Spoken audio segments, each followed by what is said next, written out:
Hey there, history lovers and insomniacs. Welcome back to the Drowsy Historian, the only place where sleepless nights are filled, not with sheep jumping fences, but with the creaking timbers of forgotten ships, the groans of chained oarsmen, and the salty slap of waves that could kill you faster than any sword. Tonight's hook is simple. You wouldn't last on a Roman galleon. Not for a day, not for an hour, maybe not even for a heartbeat, because life aboard those floating coffins was equal parts punishment and endurance test. Forget your cruise ship fantasies of open decks and buffets. This was a world of salt rusted iron, blistered palms, stale bread crawling with weevils, and men who smelled worse than the bilge water rotting beneath their feet. Let's set the stage. Imagine the Mediterranean Sea, the so-called Mare Nostrum, our sea, as the Romans arrogantly called it. To them, it was a highway of conquest and trade, but to the men trapped on those wooden leviathans, it was closer to hell with a horizon. The Galleon itself, a grand warship built from pine and oak, could stretch over 100 feet, towering like a fortress on the waves. But if you stepped aboard expecting grandeur, you'd be sorely disappointed. Below deck, there was no glory, only misery. The real engine of these ships wasn't the sail catching the wind. It was the human bodies chained to oars. Men reduced to machinery long before the Industrial Revolution made such cruelty fashionable again. And here's the first ugly truth. Most of those rowers weren't paid professionals. Hollywood sometimes paints them as volunteers, rugged sailors chasing adventure, but the reality was much darker. The bulk were slaves, criminals, or prisoners of war. Picture yourself strapped to a splintering wooden bench, iron chains rattling around your ankles, handed an oar the size of a tree trunk. Now row. Row until your hands split and bleed. Row until the salt burns your wounds. Row until the man next to you collapses, and then row harder, because if you faltered, the whip came down. And let's not romanticize the whip. It wasn't symbolic.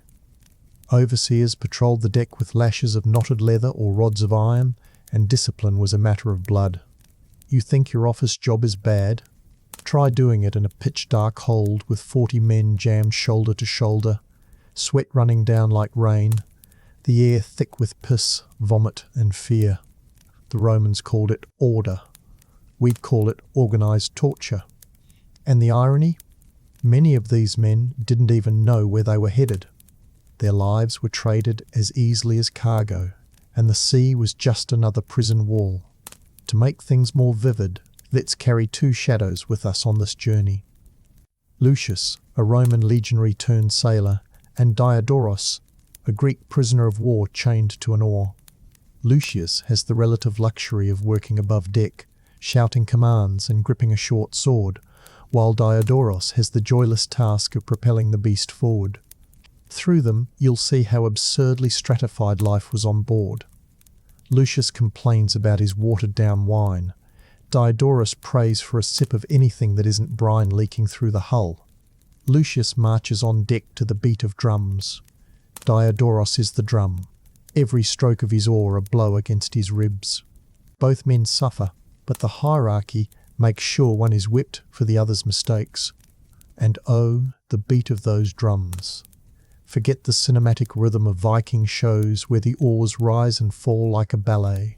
On a Roman galleon, the drum beat was brutal, unrelenting, designed not for poetry but precision. Miss the rhythm. And you weren't just punished.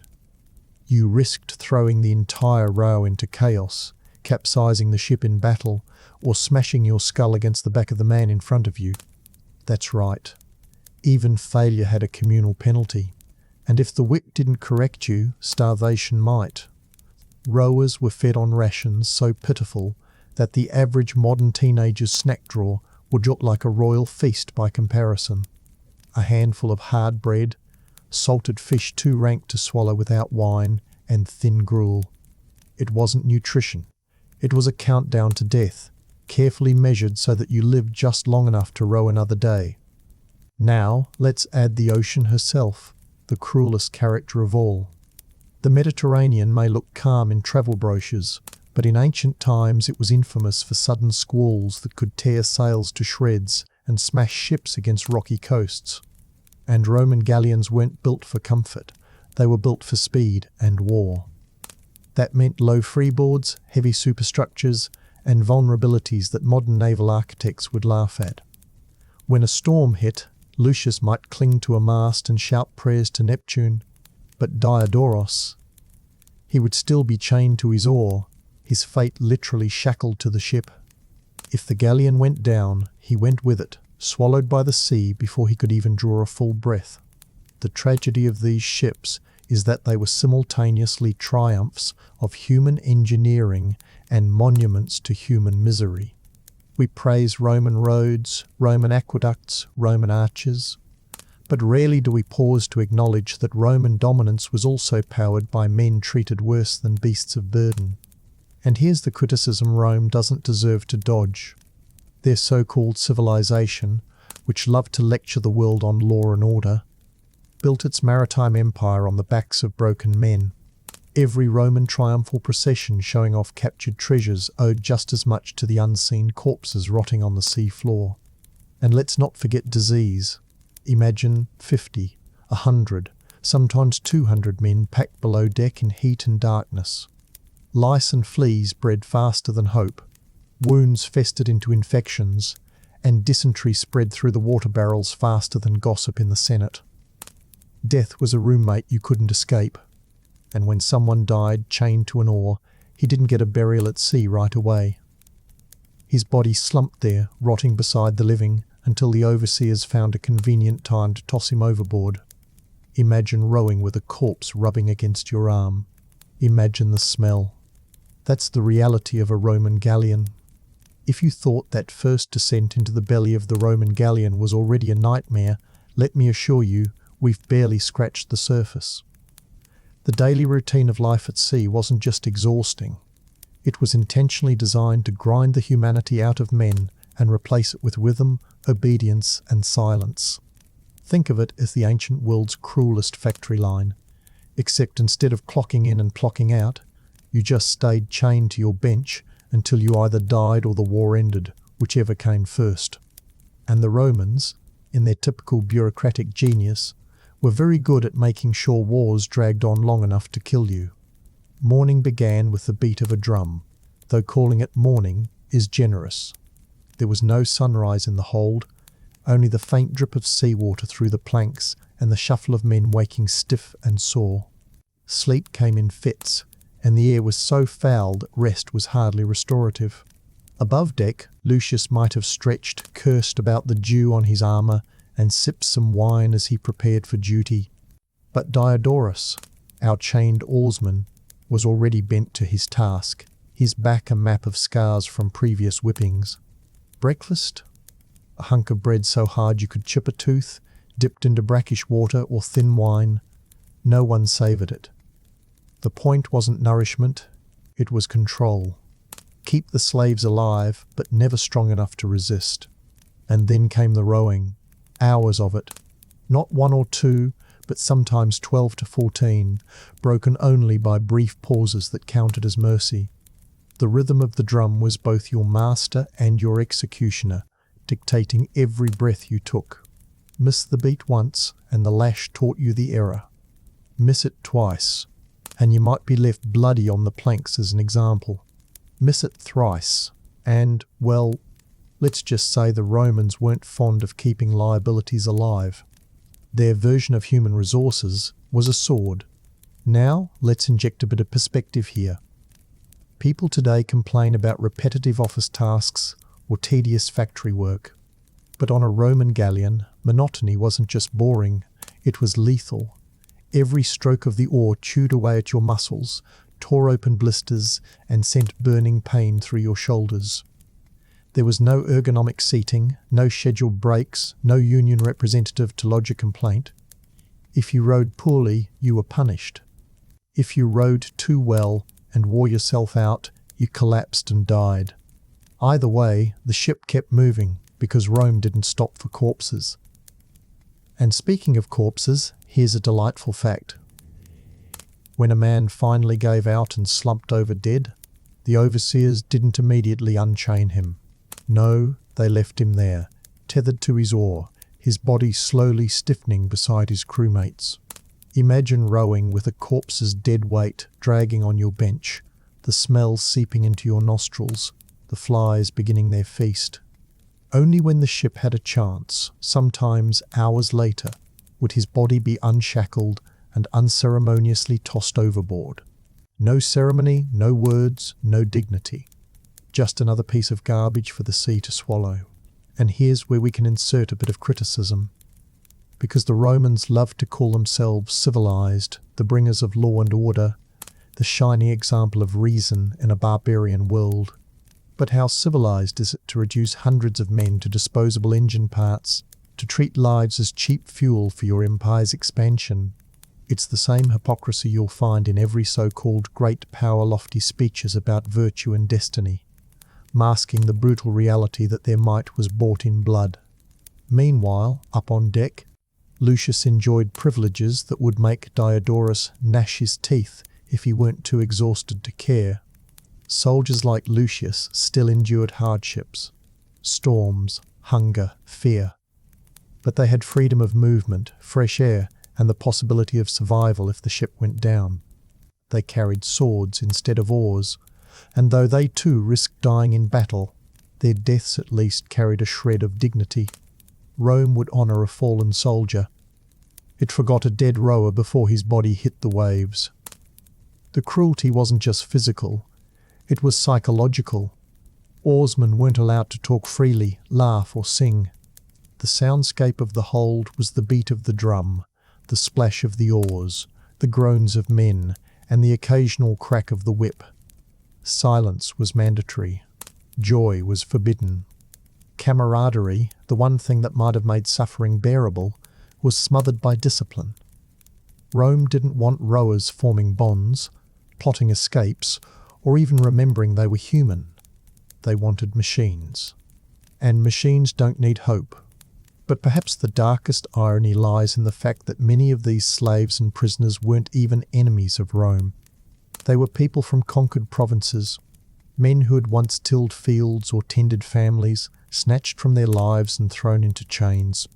Diodorus could have been a farmer, a teacher, even a merchant once. But in the belly of the Galleon, his past was irrelevant. Rome didn't care who he had been. Rome only cared about what his body could produce in muscle and sweat. This indifference to individuality is one of history's ugliest truths, repeated again and again in plantations, factories and prisons across centuries. And still, the sea added its own cruelty. Leaks were constant, and the stench of bilge water mixed with human waste created a choking fog below deck. Rats gnawed at crumbs and sometimes at sleeping men's toes. Fleas feasted without mercy. If a cut got infected, it could turn septic within days, the rot spreading faster than any doctor, or rather, any charlatan with herbs could cure. Fever swept through the benches like wildfire, and the weak were simply left to die. Because why waste medicine on a replaceable cog? Better to save it for a soldier like Lucius, whose life Rome considered valuable. So there you have it. The routine wasn't just about rowing, it was about erasing your will to live and replacing it with the empire's rhythm. Row, eat, row, shit, row, sleep, row again. And if you dare to complain, well, the whip answers faster than any tongue. This was daily life on a Roman galleon, and it is already clear why you, dear modern listener, wouldn't last a single day. You'd whine about the food, gag at the stench, collapse from the strain, or lose your mind in the monotony. The ancients didn't call these ships engines of conquest by accident. They ran on human suffering, and they were very efficient machines. Chapter 2. Shackled to the Oars. If the storms and endless monotony of the open sea weren't enough to break you, then allow me to introduce you to the true circus of chaos aboard a Roman galleon naval battle. Forget the idea of clean duels between elegant ships exchanging arrows in neat arcs. The truth was much messier, much louder, and far deadlier.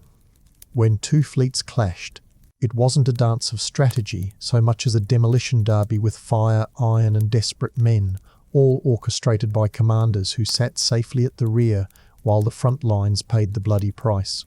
Rome liked to boast that its fleets ruled the Mediterranean, but that rule was built on carnage that you wouldn't stomach for more than a heartbeat.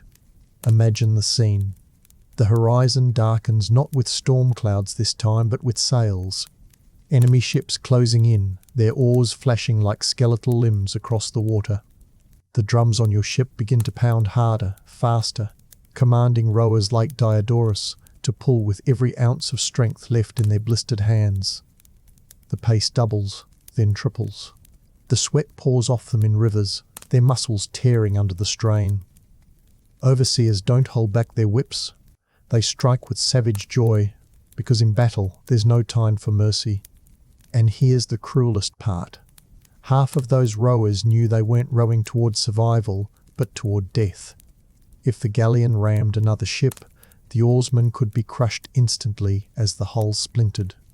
That's right, before swords even clashed, before a single arrow was loosed, the rowers often became the first casualties, ground into paste by the very ship they powered.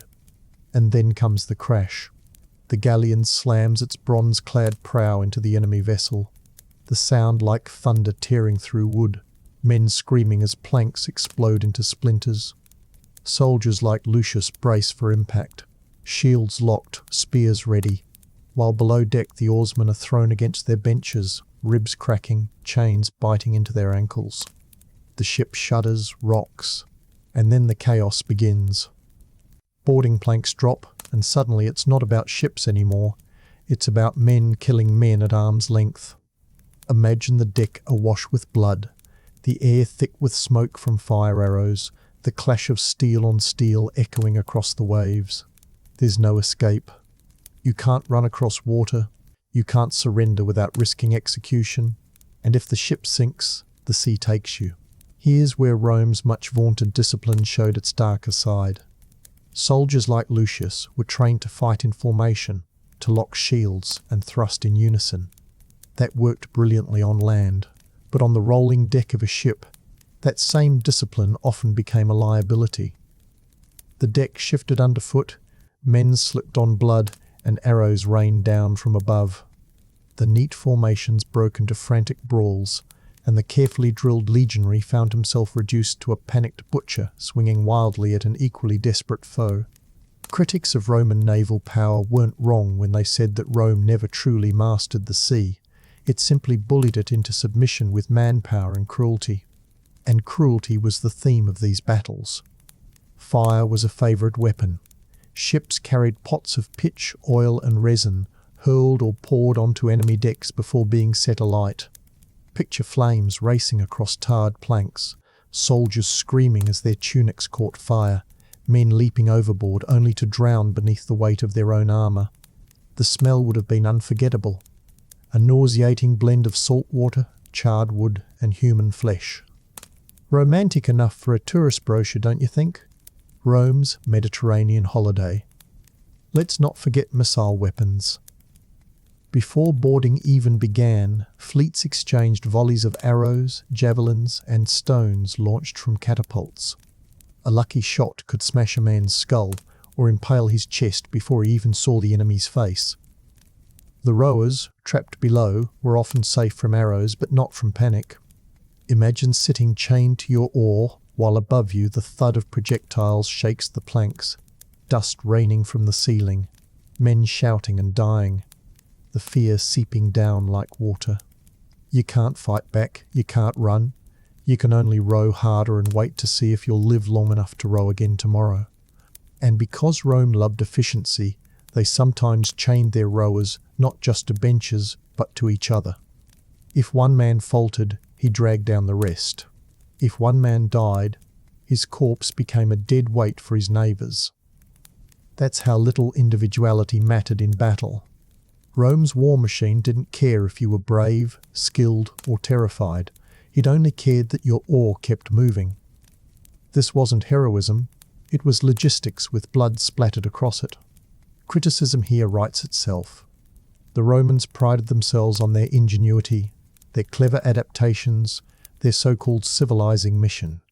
Yet in naval battles, their genius boiled down to this: throw enough bodies at the sea until the sea chokes on them. They weren't master sailors like the Greeks, or cunning traders like the Phoenicians. They were blunt instruments, wielding fleets like battering rams, breaking ships and men alike until victory was piled high with corpses. Call it strategy if you like, but strip away the marble speeches and golden wreaths, and it looks an awful lot like barbarism dressed in a toga. And let's not pretend survival was noble. If Lucius lived through a battle, it was often by luck more than skill. He might stagger through the carnage, his sword sticky with blood, his ears ringing from screams, and his eyes stinging from smoke. He might look back to see half his comrades gone, the deck a graveyard of limbs and broken shields. And if Diodorus lived, it was only because he kept rowing until his muscles gave out, kept breathing until the ship limped back to shore. Neither man would celebrate. Victory wasn't glory. It was simply being alive while others drowned. Modern people love to romanticize ancient battles, to imagine themselves as heroes standing proudly with sword in hand, but the truth is far uglier. You wouldn't have been a hero on a Roman galleon, you would have been meat. Either meat for the oars, meat for the swords, or meat for the fire. And the empire that demanded your sacrifice would forget your name before your body cooled. Rome remembered its emperors, its generals, its victories.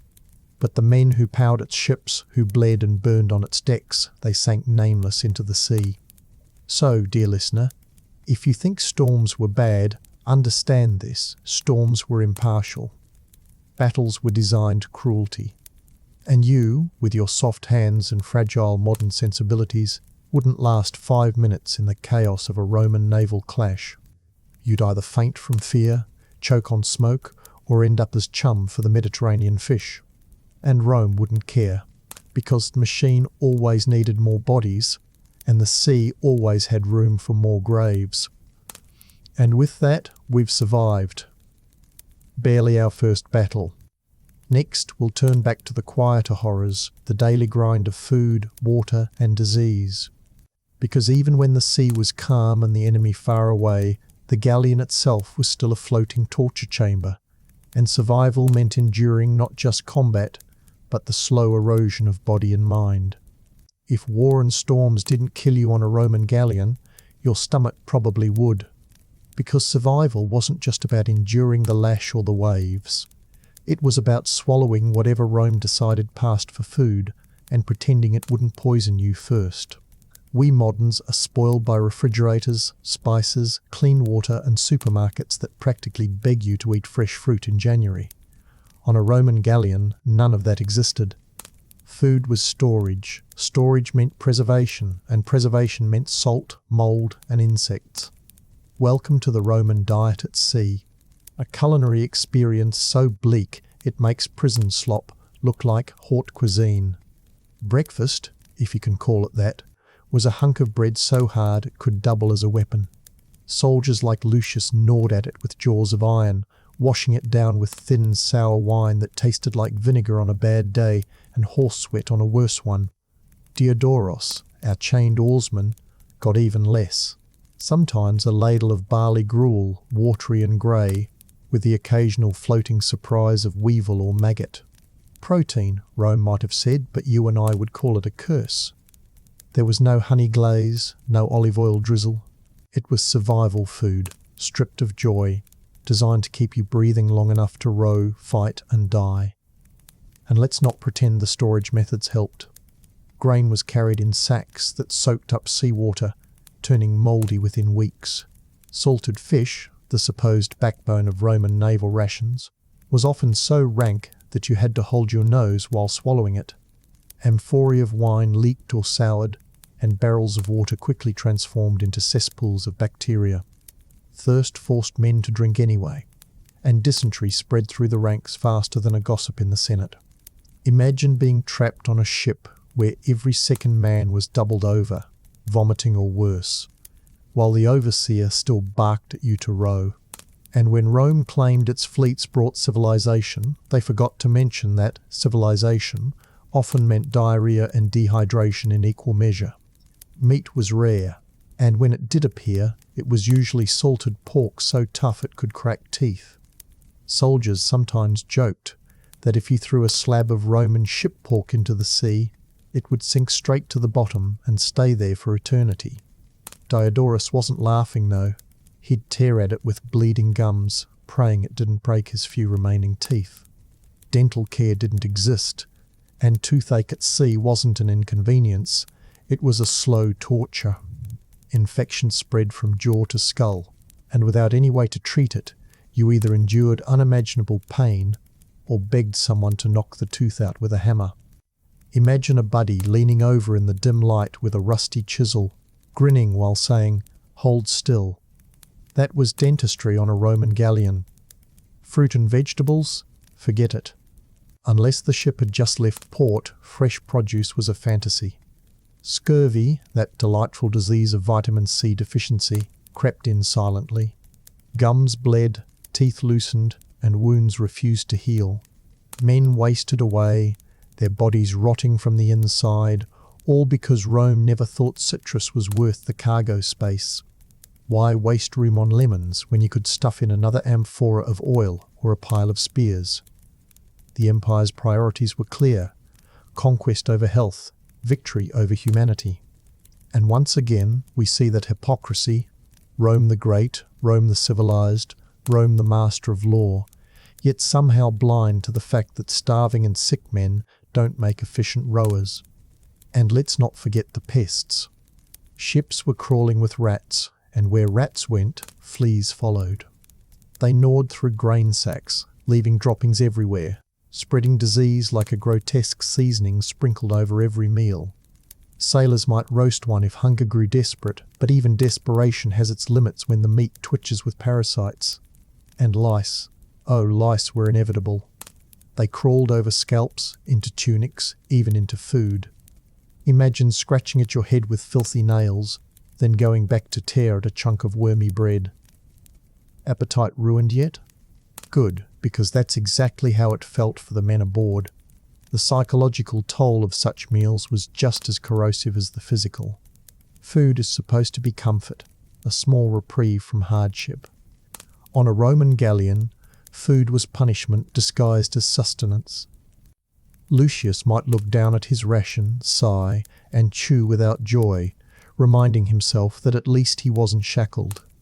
Diodorus, chained and hollow-eyed, would stare at the same gruel day after day until the taste blurred into ash.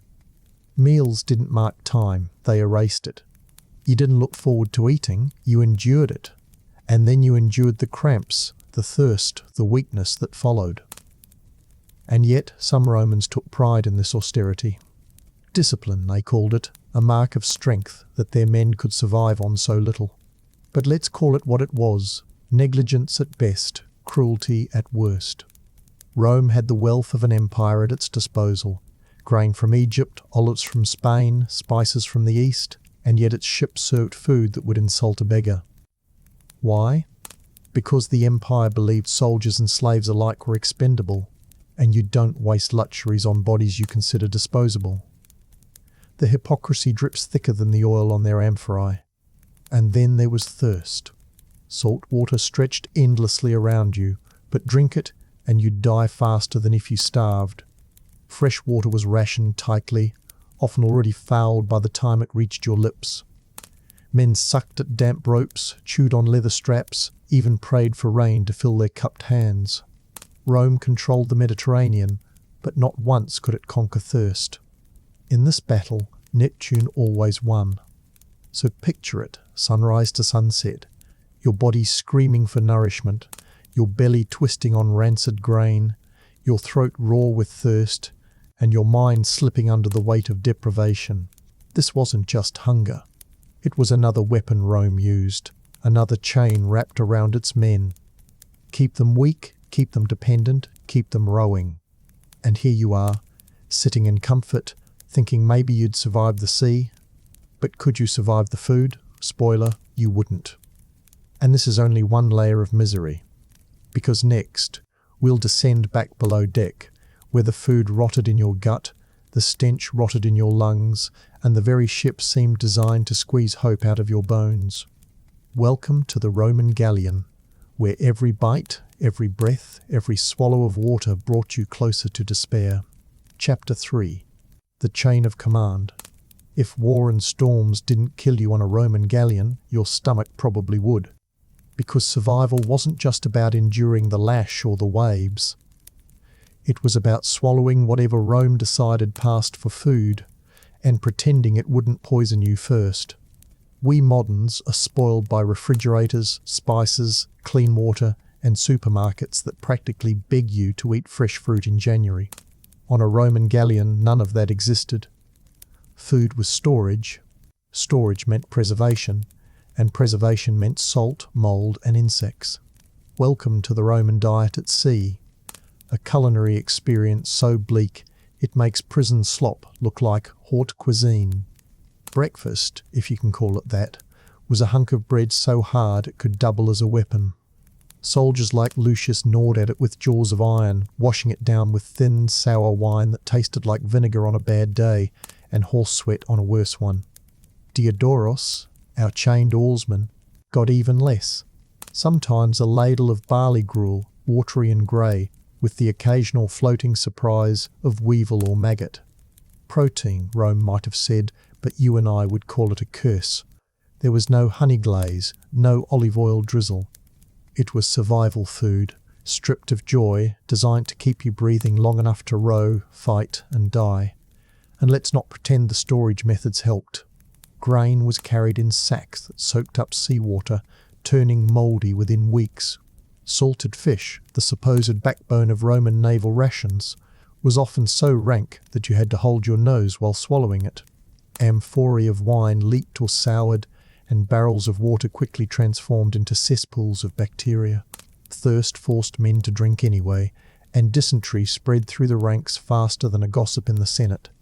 Imagine being trapped on a ship where every second man was doubled over, vomiting or worse, while the overseer still barked at you to row.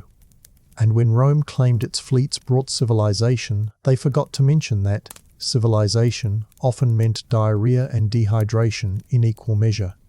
Meat was rare, and when it did appear, it was usually salted pork so tough it could crack teeth. Soldiers sometimes joked that if you threw a slab of Roman ship pork into the sea, it would sink straight to the bottom and stay there for eternity. Diodorus wasn't laughing, though. He'd tear at it with bleeding gums, praying it didn't break his few remaining teeth. Dental care didn't exist, and toothache at sea wasn't an inconvenience, it was a slow torture. Infection spread from jaw to skull, and without any way to treat it, you either endured unimaginable pain or begged someone to knock the tooth out with a hammer. Imagine a buddy leaning over in the dim light with a rusty chisel, grinning while saying, "Hold still." That was dentistry on a Roman galleon. Fruit and vegetables? Forget it. Unless the ship had just left port, fresh produce was a fantasy. Scurvy, that delightful disease of vitamin C deficiency, crept in silently. Gums bled, teeth loosened, and wounds refused to heal. Men wasted away, their bodies rotting from the inside, all because Rome never thought citrus was worth the cargo space. Why waste room on lemons when you could stuff in another amphora of oil or a pile of spears? The empire's priorities were clear: conquest over health, victory over humanity. And once again, we see that hypocrisy. Rome the Great, Rome the civilized, Rome the master of law, yet somehow blind to the fact that starving and sick men don't make efficient rowers. And let's not forget the pests. Ships were crawling with rats, and where rats went, fleas followed. They gnawed through grain sacks, leaving droppings everywhere, spreading disease like a grotesque seasoning sprinkled over every meal. Sailors might roast one if hunger grew desperate, but even desperation has its limits when the meat twitches with parasites. And lice were inevitable. They crawled over scalps, into tunics, even into food. Imagine scratching at your head with filthy nails, then going back to tear at a chunk of wormy bread. Appetite ruined yet? good, because that's exactly how it felt for the men aboard. The psychological toll of such meals was just as corrosive as the physical. Food is supposed to be comfort, a small reprieve from hardship. On a Roman galleon, food was punishment disguised as sustenance. Lucius might look down at his ration, sigh, and chew without joy, reminding himself that at least he wasn't shackled. Diodorus, chained and hollow-eyed, would stare at the same gruel day after day until the taste blurred into ash. Meals didn't mark time, they erased it. You didn't look forward to eating, you endured it, and then you endured the cramps, the thirst, the weakness that followed. And yet, some Romans took pride in this austerity. Discipline, they called it, a mark of strength that their men could survive on so little. But let's call it what it was: negligence at best, cruelty at worst. Rome had the wealth of an empire at its disposal: grain from Egypt, olives from Spain, spices from the east, and yet its ships served food that would insult a beggar. Why? Because the empire believed soldiers and slaves alike were expendable, and you don't waste luxuries on bodies you consider disposable. The hypocrisy drips thicker than the oil on their amphorae. And then there was thirst. Salt water stretched endlessly around you, but drink it and you'd die faster than if you starved. Fresh water was rationed tightly, often already foul by the time it reached your lips. Men sucked at damp ropes, chewed on leather straps, even prayed for rain to fill their cupped hands. Rome controlled the Mediterranean, but not once could it conquer thirst. In this battle, Neptune always won. So picture it, sunrise to sunset, your body screaming for nourishment, your belly twisting on rancid grain, your throat raw with thirst, and your mind slipping under the weight of deprivation. This wasn't just hunger. It was another weapon Rome used, another chain wrapped around its men. Keep them weak, keep them dependent, keep them rowing. And here you are, sitting in comfort, thinking maybe you'd survive the sea. But could you survive the food? Spoiler, you wouldn't. And this is only one layer of misery.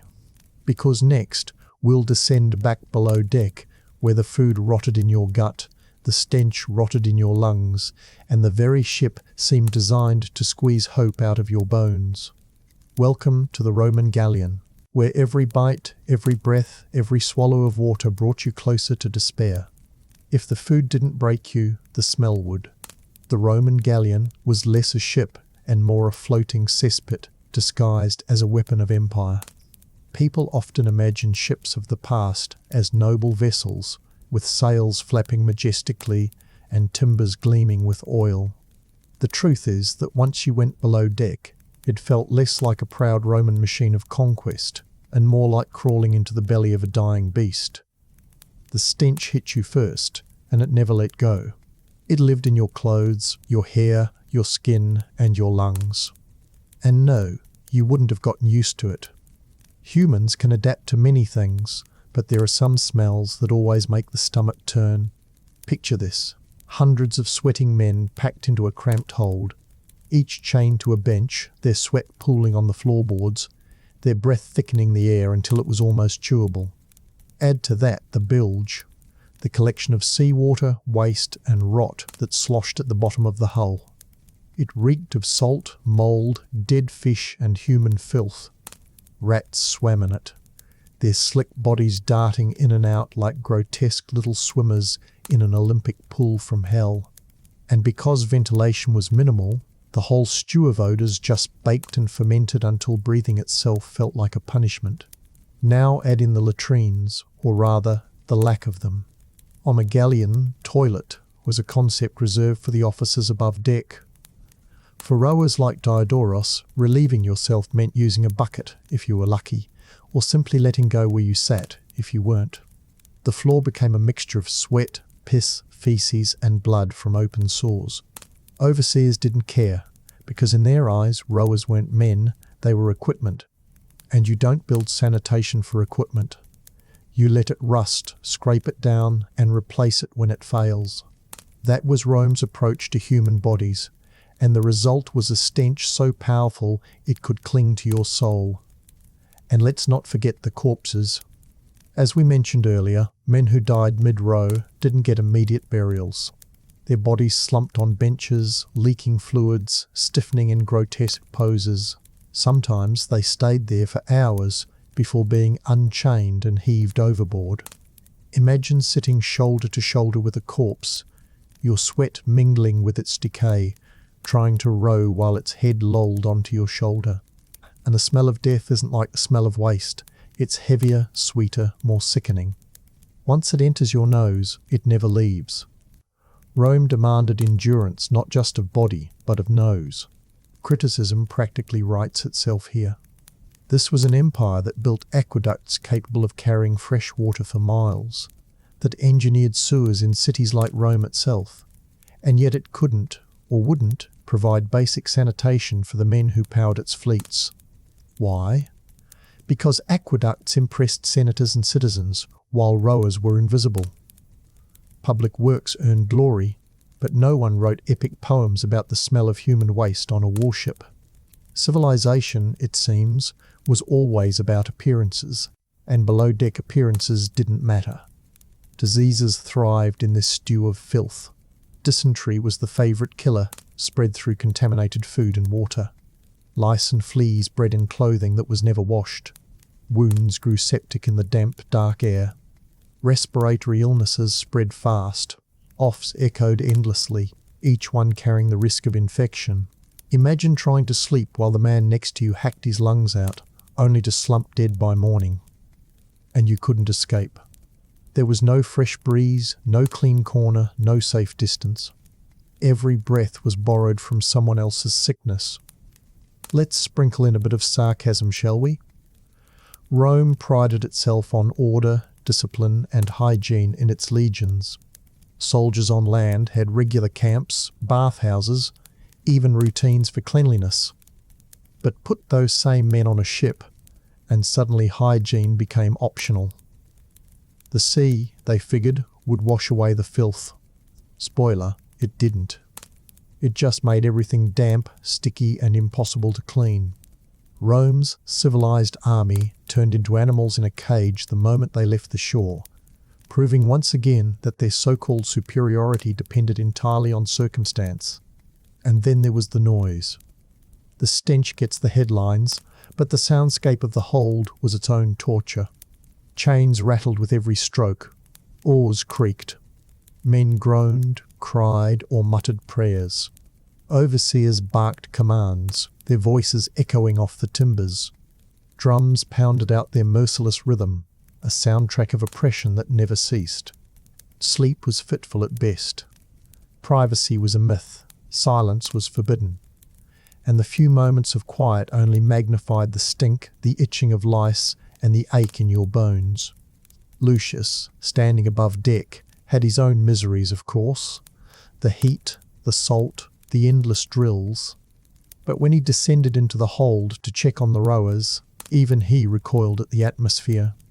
Soldiers might mock slaves, but they didn't envy them. The hold was a purgatory, a punishment chamber designed not by architects but by neglect. And that's an important distinction. The Romans didn't intentionally design it to be hell. They simply didn't care enough to make it anything else. And indifference, history teaches us, can be crueler than malice. The irony is that the Galleon itself was a marvel of engineering, a sleek, fast war machine capable of carrying Rome's ambitions across seas. From the outside, it was majestic, even intimidating. But step inside, and the grandeur peeled away, leaving only misery. It's the perfect metaphor for Rome itself. Magnificent in image, rotten in reality. A civilization that built monuments while letting its labourers rot in chains. And here's the part most textbooks skip. Rome wasn't great because of its values. It was great because it was willing to grind men into dust to achieve them. The stench below deck was the smell of empire, more honest than any marble arch. So, could you survive the Galleon's smell? Could you sit chained in darkness, breathing the rot, gagging on filth, scratching at lice, while rowing in perfect rhythm to the beat of a drum? Probably not. Most modern noses would revolt before the first hour passed. Your stomach would turn, your lungs would choke, and you'd be begging to leap overboard just for a breath of clean air. But the sea wouldn't save you either. It would drown you before you got your second breath. Rome made sure there was no escape. Above deck you faced the sun and storms. Below deck you faced the stench and death.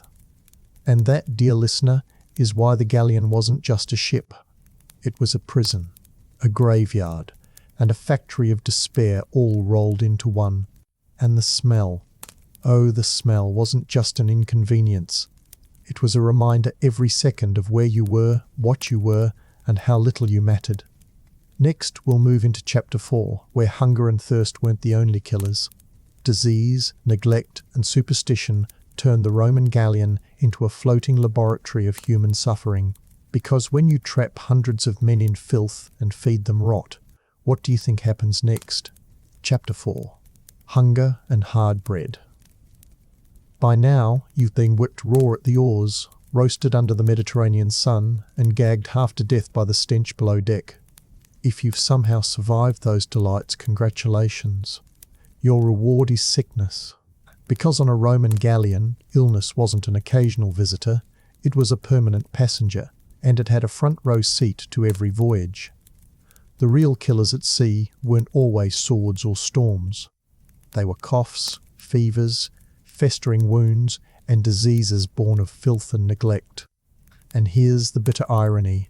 The Romans, who built aqueducts and bathhouses, who preached the virtues of hygiene and order in their cities, somehow forgot to bring any of that wisdom to their ships. Let's start with dysentery, that faithful companion of unsanitary conditions. Every sip of water risked becoming an involuntary laxative. Barrels stored below deck quickly soured, filled with algae, larvae, and bacteria invisible to the eye, but devastating to the gut. Lucius, the soldier, might drink his ration of wine water mix and shrug at the taste. Diodorus, our chained oarsman, didn't have the luxury of complaint. He drank what he was given, and if it gave him cramps, sweats, and bloody stool, well, too bad. No overseer paused the drumbeat for diarrhea. You rode through it. And if you collapsed, you risked death by whip rather than death by illness. Rome's healthcare system at sea was simple: keep rowing until you can't. And yet, dysentery was almost merciful compared to the horrors of scurvy. Modern people underestimate just how quickly vitamin deficiency tears apart the body. On a Roman galleon, fresh fruit and vegetables disappeared within days of setting sail. After that, the men relied on grain, salted meat, and stale bread. Slowly, scurvy crept in. Gums swelled and bled. Teeth loosened and fell out. Old wounds reopened, refusing to heal. Skin turned blotchy, muscles weakened, and despair set in. Picture Diodorus tugging at an oar, blood dribbling from his mouth as another tooth drops into his lap. Picture Lucius, trying to rally men for duty while his legs ache with weakness and his comrades fall one by one to an invisible enemy. Rome conquered armies with steel, but scurvy conquered Rome's fleets with silence. Wounds, too, were their own death sentence. Ships were filled with splinters, iron nails, whips and swords. Every injury carried the risk of infection. Without antiseptics, a cut could swell, turn black, and spread rot up a limb in days. The doctors aboard weren't surgeons in the modern sense, but men with crude tools, herbs, and guesswork. A spear wound might be cauterized with hot iron. A festering leg might be hacked off with an axe. An infected tooth might be yanked with pliers and no anesthetic. Rome liked to call these men medici, healers, but in reality they were butchers in tunics armed with knives and hope. If you survived their treatment, it was a miracle. If you died, it was Tuesday. And then there were fevers. Malaria, typhus, and other unnamed plagues often erupted in the close quarters of a ship. A single infected man could set off a chain reaction that swept through the crew. Imagine the hold, men shivering and sweating, their chains rattling as they convulsed, overseers trying to whip them back to rhythm while disease carved through the benches. Corpses piled faster than replacements could be found, and the officers? They prayed, they sacrificed, they muttered to the gods. Medicine was primitive, and superstition filled the gap. If Neptune was angry, toss a goat into the sea. If Apollo was displeased, burn incense. The gods were Rome's antibiotics, and needless to say, they didn't work. Here's where sarcasm is justified. Rome loved to paint itself as a beacon of civilization. But when faced with disease, it regressed to the same desperate rituals as every other ancient culture. Offerings, auguries, omens.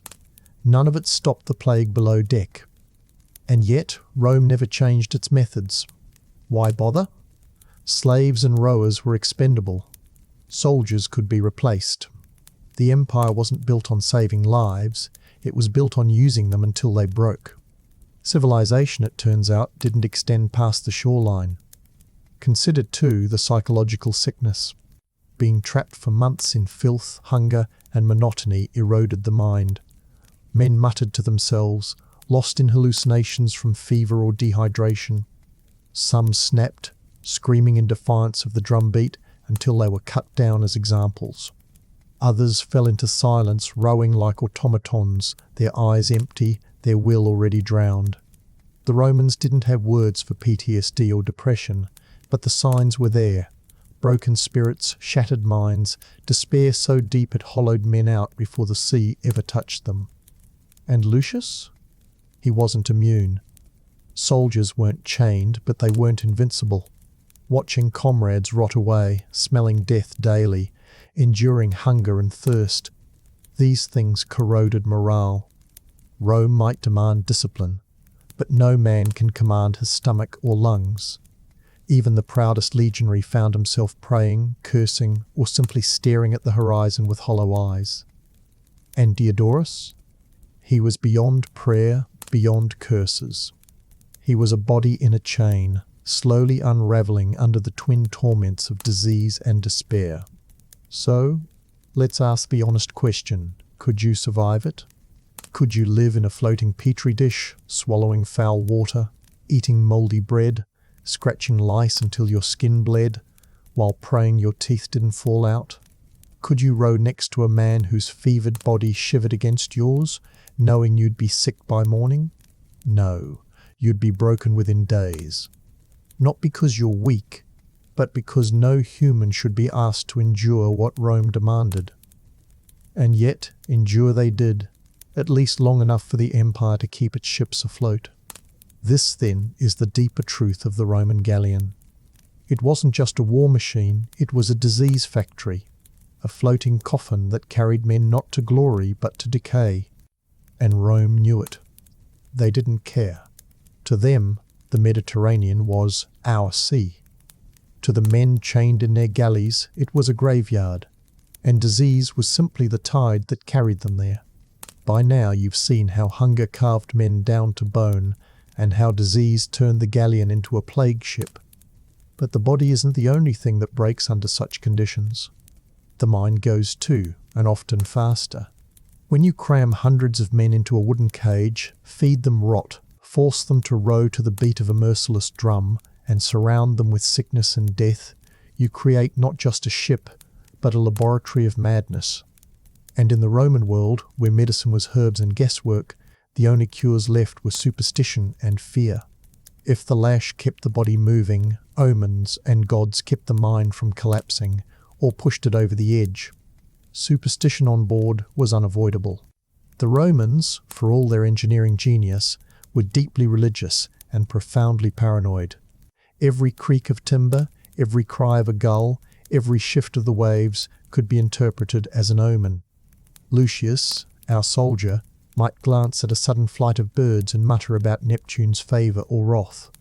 Diodorus, chained to his oar, might silently whisper to his old Greek gods, praying for mercy from Zeus or Poseidon. Neither man really believed the gods were listening, but what else could they cling to? The empire had stripped them of comfort, stripped them of dignity, stripped them of hope. Belief, however shaky, was the only thing left. And the rituals, oh, the rituals. Sacrifices before battle were routine. A goat's entrails might be examined to determine whether the voyage would end in victory or disaster. Priests, stuffed onto the ship as spiritual insurance, cut open animals on deck, their hands slick with blood, pretending to see the will of the gods in steaming organs. Imagine the smell of entrails mixing with the salt air and the reek of sweat, the men staring wide-eyed as if divine truth would leap from a goat's liver. Superstitious? Yes. Effective? Hardly. The sea still swallowed men whole, no matter how many goats roamed disemboweled. The omens went deeper than sacrifice. Storm clouds weren't just weather, they were divine anger. A broken oar wasn't just an accident, it was a curse. A bird landing on the mast could be either doom or salvation depending on which priest you asked. And the irony? These superstitions often made conditions worse. If a priest declared the gods were displeased, punishment followed.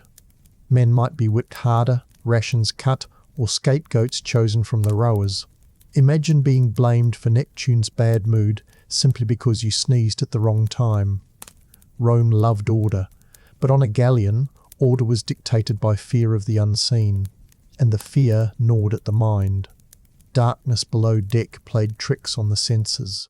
Whispers turned into phantom voices. The rocking of the ship became a lullaby for nightmares.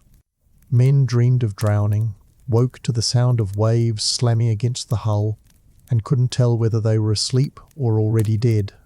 Claustrophobia was constant. The walls pressed in, the chains felt heavier by the hour, and the air seemed to thin until every breath came with panic.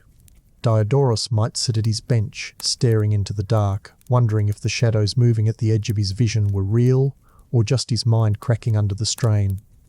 Lucius had his own demons. Soldiers above deck, though freer, were haunted by monotony and dread. Watching the horizon day after day eroded morale. The sea offered no distraction, no landmarks, no end. Men grew paranoid, suspecting their comrades of bad luck or hidden sins that might anger the gods. Fights broke out over dice games, over stolen rations, over nothing at all. Discipline had to be enforced with brutality, because without fear of punishment, the ship would descend into chaos. Rome's mighty order, so praised in the Senate, was really just a thin crust holding back madness. And when madness did spill over, it was spectacular. Men leaping overboard in storms, convinced Neptune was calling them. Rowers refusing to pull. Sitting in stubborn silence until the lash carved obedience into their flesh. Soldiers drawing knives on comrades, driven to frenzy by hunger or despair.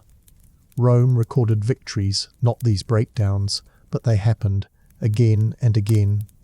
And every collapse was blamed not on cruelty, not on hunger, not on Rome's own negligence, but on the gods. It was easier to say Mars was displeased than admit that your empire was built on human misery.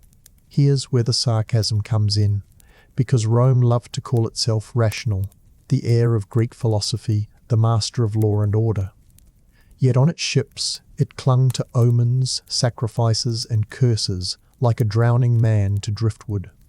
They could design aqueducts that defied mountains, but they couldn't design a way to keep their sailors sane. Instead, they turned to augurs poking around in goat guts and declared it science. Civilization, ladies and gentlemen. And yet, for the men on board, superstition wasn't laughable. It was survival. It gave meaning to suffering, however twisted. If your comrade died of fever, it wasn't neglect, it was the gods. If your rations spoiled, it wasn't poor storage, it was Neptune's test. If your mind cracked in the dark, it wasn't trauma, it was possession. Superstition turned chaos into narrative, and narrative is easier to endure than meaninglessness. Rome, whether knowingly or not, weaponized this. Keep the men chained not just in body but in mind, and they row until they rot. So, could you survive it? Could you sit in the dark, scratching at lice, praying to gods you barely believe in, terrified that the creak above your head means divine wrath instead of wind? Could you watch men die beside you, convince yourself it was fate, and keep rowing? No, you'd unravel. Modern people love certainty, science, explanations. On a Roman galleon, certainty didn't exist. Only fear, ritual, and despair. And you wouldn't last long before your mind joined your body in collapse.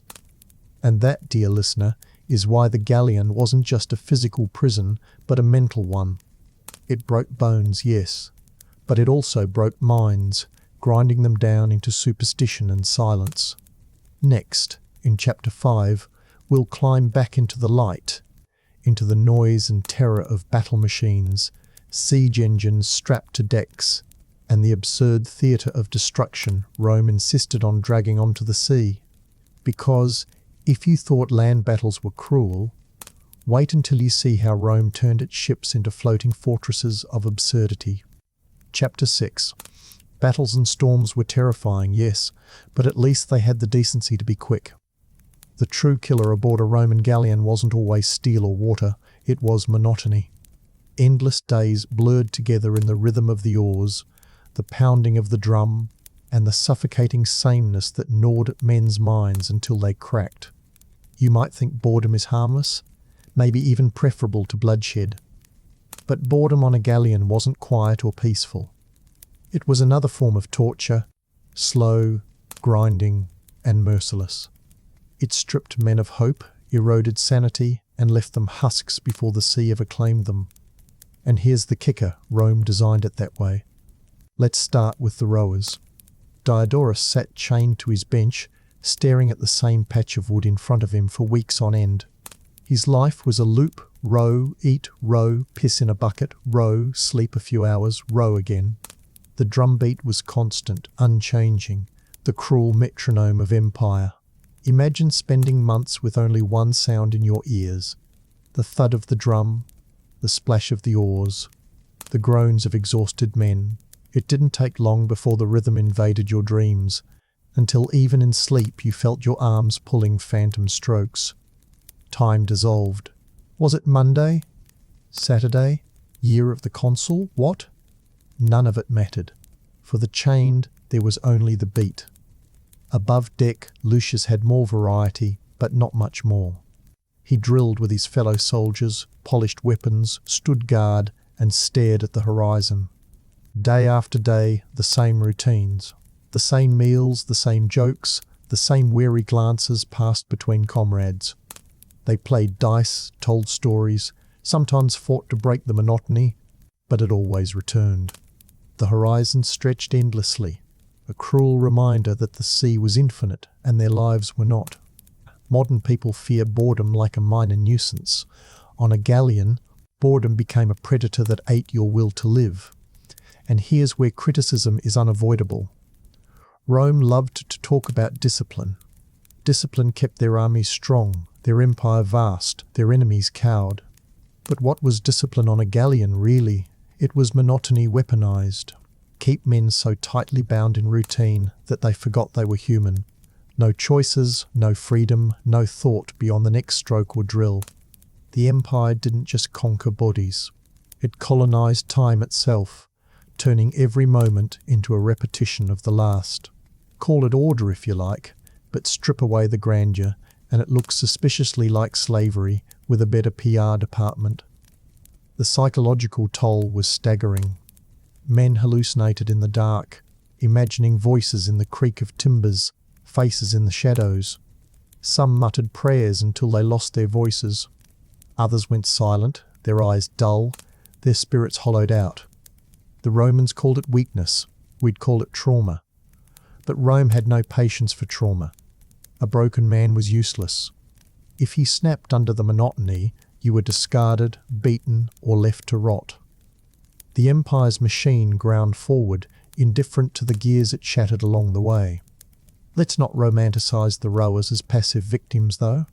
Some resisted in small ways, slowing their strokes, whispering forbidden words, even deliberately fouling the rhythm to frustrate overseers. But resistance carried risks. A lash across the back, a broken rib from a rod, sometimes execution tossed overboard as a warning to the rest. And yet, even with the threat of violence, men still rebelled in tiny acts, because monotony is unbearable without some crack to slip your spirit through. Diodorus might mutter a Greek hymn under his breath, just loud enough for himself, just soft enough to escape the overseer's notice. In that moment, he wasn't just a machine, he was still a man. And then there was the waiting. Waiting for land, waiting for battle, waiting for storms, waiting for death. The sea offered no calendar, no milestones. You could travel weeks without sight of shore, every day indistinguishable from the last. Modern people can't survive 5 minutes without checking their phones. Imagine weeks without knowing the date, the hour, or the future. Lucius might cling to his training, sharpening his sword pointlessly for the 100th time. Diodorus might count strokes, hundreds, thousands, losing track, starting over. Waiting ate at the soul more viciously than hunger or disease. At least hunger had an end. Waiting didn't. Now sprinkle in a bit of humour, the dark kind. Soldiers joked that the sea was a mistress with no memory. She kept you forever, but she never cared who you were. Rowers said less, but you can imagine the sarcasm in their muttered curses, calling the ship a coffin, the drum a funeral march, the overseers grave diggers with whips. When men start making jokes about their own doom, you know the situation has gone beyond desperate. And yet, humour kept them alive. A bitter laugh in the face of monotony was sometimes the only weapon left. The monotony didn't just break individuals, it broke trust. Soldiers grew suspicious of each other, blaming bad luck on unlucky comrades. Rowers resented overseers, overseers resented officers, officers resented the Senate. The Galleon was supposed to be a unified machine, but under the weight of monotony, it cracked into fragments of resentment. Rome kept the pieces together with fear, but the fractures were always there, ready to split at the worst moment. So, could you endure it? Could you row for weeks with no change, no hope, no relief?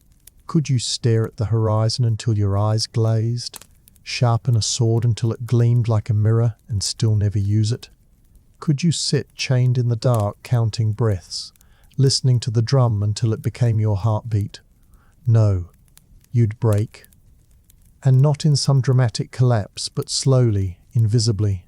You'd wither, fade, hollow out until you were just another ghost rowing for Rome. And the cruelest part? Rome preferred it that way. Broken men don't rebel. And this, perhaps, is the darkest truth of the Roman galleon. It wasn't just a ship of war. It was a factory for despair. Every storm, every battle, every lash was terrifying, but monotony was worse, because it had no end. It was a slow death, a quiet erosion of humanity, the sea's longest joke at man's expense. And Rome, with all its pride and power, played along, because it worked. Next, in Chapter 6, Segment 2, we'll dive deeper into how monotony bred superstition, paranoia and ritual, and how men tried often in vain to fill the emptiness with meaning. Because when boredom becomes unbearable, even the most rational mind will grasp at anything, even madness, to stay alive. If monotony on a Roman galleon was the disease, superstition and paranoia were the symptoms. Men can endure hunger, pain, even the whip. But they cannot endure endless nothingness without filling it with meaning. And so, when the sea stretched on without end, when the drum beat blurred into the pulse of eternity, men turned inward, and often downward, into the darker corners of the mind. They whispered to gods, invented curses, and clung to rituals that made no sense but gave shape to the void. Rome liked to think its discipline and order could tame even the ocean, but the truth was uglier. Order fractured under monotony, and madness crept in to take its place. Let's start with the rowers. Imagine Diodorus chained to his bench, the days bleeding into one another, no horizon, no destination, no hope. He begins to notice patterns where none exist. The way the creak of the timbers sounds like a voice, the way the drum beat seems to answer his heartbeat, the way shadows in the corner of the hold shift just a little too much. He whispers a prayer to Poseidon, the god his captors call Neptune, and for a moment he convinces himself the god listens. He spits into the bilge as an offering. Another man rubs a charm carved from bone. Another mutters a curse against Rome under his breath. These little rituals spread because men chained together share more than sweat. They share desperation. Above deck, Lucius isn't immune either. Soldiers, though freer, were just as vulnerable to monotony's poison. A gull circling overhead becomes a bad omen. A cloud shaped like a spear is Mars warning them of failure. A sudden silence in the wind is taken as the gods holding their breath. And so, to ward off doom, soldiers sacrificed. Chickens were slit open, their entrails poked and prodded for signs. Wine was poured overboard as an offering. Dice games became more than entertainment. They became attempts to bargain with fate. Superstition didn't just survive monotony, it thrived on it because the alternative was admitting that life aboard was meaningless suffering. And here's where the paranoia sets in. When men stare too long at nothing, they start to see enemies in everything. Rowers accused one another of bad luck. Ever since he joined our bench, the storms have been worse. His cough offends Neptune. He's cursed. A scapegoat was convenient, and Rome didn't discourage it. Better for the men to blame each other than blame the empire. Overseers sometimes played into it, whipping one man harder to purge the curse and restore morale. Rome's genius wasn't in eliminating madness. It was in weaponizing it. Keep the fear inward, and no one looks upward at their true masters. The monotony also gave rise to rituals of resistance, small but powerful. Rowers tapped secret rhythms on their oars, inventing songs that weren't allowed. Soldiers carved graffiti into the planks, crude drawings mocking officers or gods. Men made charms from rat bones, bits of rope, shards of pottery. These weren't just distractions, they were acts of defiance, however tiny. But Rome, ever obsessed with discipline, punished even these crumbs of humanity. An overseer might tear charms from a man's neck, smash dice underfoot, whip laughter into silence. And still, the rituals came back, because the human spirit refuses to accept emptiness without protest. And let's not pretend superstition was harmless. Sometimes it turned lethal. Rumours of curses led to beatings. Accusations of bad omens led to executions. Soldiers whispered about mutiny. Rowers dreamed of escape, but paranoia always undermined unity. Rome insisted its ships were machines of order, but in truth they were powder kegs of suspicion, ready to explode at the smallest spark. And when they did, commanders didn't investigate, they punished. Whips cracked, men were thrown overboard, and discipline was restored. But all Rome ever did was slap wax over a cracking hull. The rot never stopped spreading. Criticism here is unavoidable. This was the empire that prided itself on ratio, on reason, on law. Roman writers mocked barbarian superstition, boasting of their rational approach to the gods. And yet, at sea, the empire was just as irrational as anyone else. Sacrifices, omens, curses, they leaned on them like crutches because reason doesn't help you when the horizon never changes. Civilization, once again, proved to be skin deep. Scratch it, and underneath was the same fear and madness found in any tribe, any time, any place. And humour, dark though it was, had its place here too.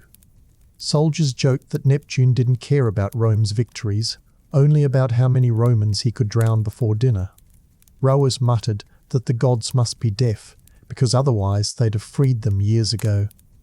Bitter laughter echoed in the dark, as much rebellion as relief.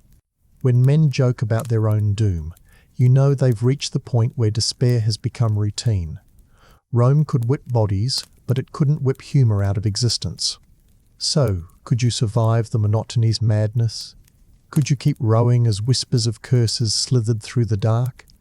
Could you hold formation while your comrades eyed you as the source of bad luck? Could you endure the endless rituals, the sacrifices, the paranoia that turned every sound into a prophecy of doom? No. You'd snap. You'd laugh at the wrong moment, mutter at the wrong shadow, or simply collapse under the crushing weight of meaninglessness. And Rome wouldn't call it trauma, wouldn't call it despair. They'd call it weakness, punish it, and move on. The machine always moved on, and that is why monotony wasn't just boring. It was corrosive. It hollowed men out, filled the emptiness with madness, and kept the Galleon afloat, not with hope, but with fear. Rome built its empire on discipline, but at sea, discipline was just madness dressed in uniform. The horizon stayed empty, the drum kept pounding, and the men kept breaking one by one. Next, in Chapter 7, we'll move into the most insidious weapon of all, psychological warfare. Because while storms and hunger attacked the body, while monotony attacked the mind, Rome also learned to use fear itself. Whispers of pirates, omens of betrayal, rumours of invincible enemies, to keep their men chained not just by iron but by terror. And that, history lovers and insomniacs, is a darkness even the sea couldn't wash away. Chapter 7. Fire and battle at sea. Up until now, we've trudged through hunger, disease, filth, storms and monotony. But there's another layer to this nightmare at sea, one that doesn't rot the body but corrodes the soul. The Romans knew, perhaps instinctively, that fear could be a weapon sharper than any sword, and they wielded it with a cruelty that was as effective as it was invisible. Call it psychological warfare. Not the kind waged against enemies, though that existed too, but the kind inflicted on their own men to keep them obedient, silent, and rowing. Rome didn't just chain bodies to benches, it chained minds to despair. And that, dear listener, might be the most brilliant and the most despicable trick the empire ever pulled. Let's begin with uncertainty. Nothing eats at the human spirit faster than not knowing what's coming. Rowers like Diodorus were never told their destination, never told whether they were sailing toward battle, transport duty, or suicide mission. Days stretched on in silence, broken only by the overseer's bark. Every creak of the ship might signal a storm, every distant shout a possible attack. Imagine the gnawing in your gut as you row blindly into the unknown, your life reduced to a coin flip you never get to see. Modern workers complain about poor communication from their bosses. Diodorus's boss gave him nothing but a whip and a drumbeat. Then there was the fear of punishment. Lucius, as a soldier, lived under constant discipline, but at least he knew the rules: disobey an order, face lashes, break formation, risk execution. For the rowers, the rules were arbitrary. An overseer's foul mood might mean 20 lashes for no reason at all. A minor slip in rhythm could be branded sabotage. And the punishments weren't just physical, they were psychological theatre. Men were flogged in front of their comrades, their screams echoing through the hold, a living reminder of what happened to anyone who dared to falter. Rome's genius was in making every punishment a lesson not for one man, but for all. And oh, the creativity of Roman cruelty. Flogging was common, yes, but there were subtler tricks too, withholding rations from one rower, letting him starve slowly while others watched, chaining a sick man upright so he became a coughing, wheezing plague spreader to his benchmates, forcing men to row without pause while dangling promises of rest that never came. This wasn't just discipline, it was psychological torment designed to break hope. Rome didn't need every man strong, it just needed every man afraid. Now add in rumours. Rome's commanders were masters at weaponizing whispers. Tales of pirate fleets lurking just beyond the horizon spread quickly. Stories of cursed ships that vanished into storms without trace circulated below deck. Rowers muttered that Neptune demanded sacrifice, and when a storm blew up, soldiers might half believe it too. Was that a shadow on the waves, or an enemy prow? Was that gull a good omen, or a herald of death? In such an atmosphere, fear became constant, a fog thicker than the sea mist. Men fought not just against enemies, but against their own imaginations. And paranoia seeped into everything. Soldiers suspected rowers of plotting rebellion. Rowers suspected soldiers of plotting executions. Officers suspected everyone of laziness. Even comrades who shared benches began eyeing each other as rivals, blaming misfortunes on bad luck carried by the man beside them. A cough, a stumble, even a poorly timed prayer could brand you as cursed. Fear ate trust until none was left. The ship, meant to function as a machine, became a cauldron of suspicion held together only by iron and fear. Criticism here is unavoidable. Rome boasted endlessly of its discipline, its order, its mastery over chaos. But the truth is, discipline on a galleon wasn't a product of honor or loyalty. It was the result of constant psychological pressure. Rome didn't inspire men to greatness, it terrified them into obedience. Civilization, once again, was a mask. Behind it lay the same brutal tactics used by every empire: fear, suspicion, and cruelty. Rome just wrapped it in Latin and called it virtue. But let's sprinkle in a bit of humour, the bleak kind. Soldiers sometimes joked that the sea didn't need enemies. The ship itself was the greatest foe. The Carthaginians don't scare me, one might mutter, but the smell of the rower behind me could kill a man. Rowers mocked the officers quietly, imitating their pompous prayers to Mars and Neptune, as if the gods gave a damn about their wooden prison. This kind of gallows humour was all they had left, a fragile shield against despair. When laughter is your only rebellion, you cling to it, even if it earns you a beating. And what about Lucius, our soldier? He faced his own psychological gauntlet. Standing on deck, staring at endless horizon, he knew he might be ordered into battle at any moment, might be told to fight to the death, might be abandoned if the ship was lost. His survival depended not on his courage, but on the whims of commanders and the sea. And that knowledge weighed heavier than his shield. Courage is easy when you think it matters. It's harder when you realize you're disposable. Meanwhile, Diodorus lived in the shadow of two fears at once: the whip if he faltered, the sea if he failed. He rode not out of duty, not out of pride, but out of pure terror. His chains weren't just iron, they were made of fear itself, forged in every scream he heard, every lash he saw, every corpse thrown into the waves. Rome didn't need to keep him strong. Rome just needed him too scared to stop. So, could you endure it? Could you live every day under the weight of whispers, punishments, omens, and paranoia? Could you row while convinced that death lurked behind every wave, and that your overseer might kill you before the enemy ever did? Could you fight while knowing your life meant nothing more to Rome than the planks beneath your feet? No, you'd crumble. Not from lack of strength, but from too much fear. You'd drown in despair long before the sea took you. And that, dear listener, is the secret weapon of the Roman galleon. Not bronze rams or siege towers, not catapults or corvus bridges, but fear itself. Fear of punishment, fear of the gods, fear of the unknown. It kept the benches full, the oars moving, and the empire afloat. But it also left ships haunted, their timbers soaked not just in sweat and blood, but in terror. Fear, as we've seen, was the constant companion of life aboard a Roman galleon. But fear doesn't just sit quietly in the corner, politely waiting its turn. It grows. It festers. It mutates into paranoia, madness, and sometimes open chaos. Rome could chain bodies to benches and lash backs until they bled. But no empire, no matter how disciplined, could completely control the storm inside the human mind. And when that storm broke loose at sea, the galleon itself became a floating asylum, a madhouse creaking on the waves. Let's start below deck, where monotony and fear fused into hallucinations. Diodorus, our chained rower, wasn't alone when he began to see shadows move at the edge of the flickering lamplight.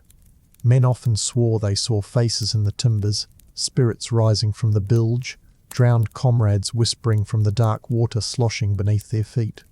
The sea, after all, had swallowed countless men, and superstition insisted their souls lingered, trapped beneath the waves. Whispered stories of ghost ships, of phantom oars rattling at night, spread like mould through the benches. Rowers muttered that the ship itself was cursed, that every creak of the hull was the dead demanding company.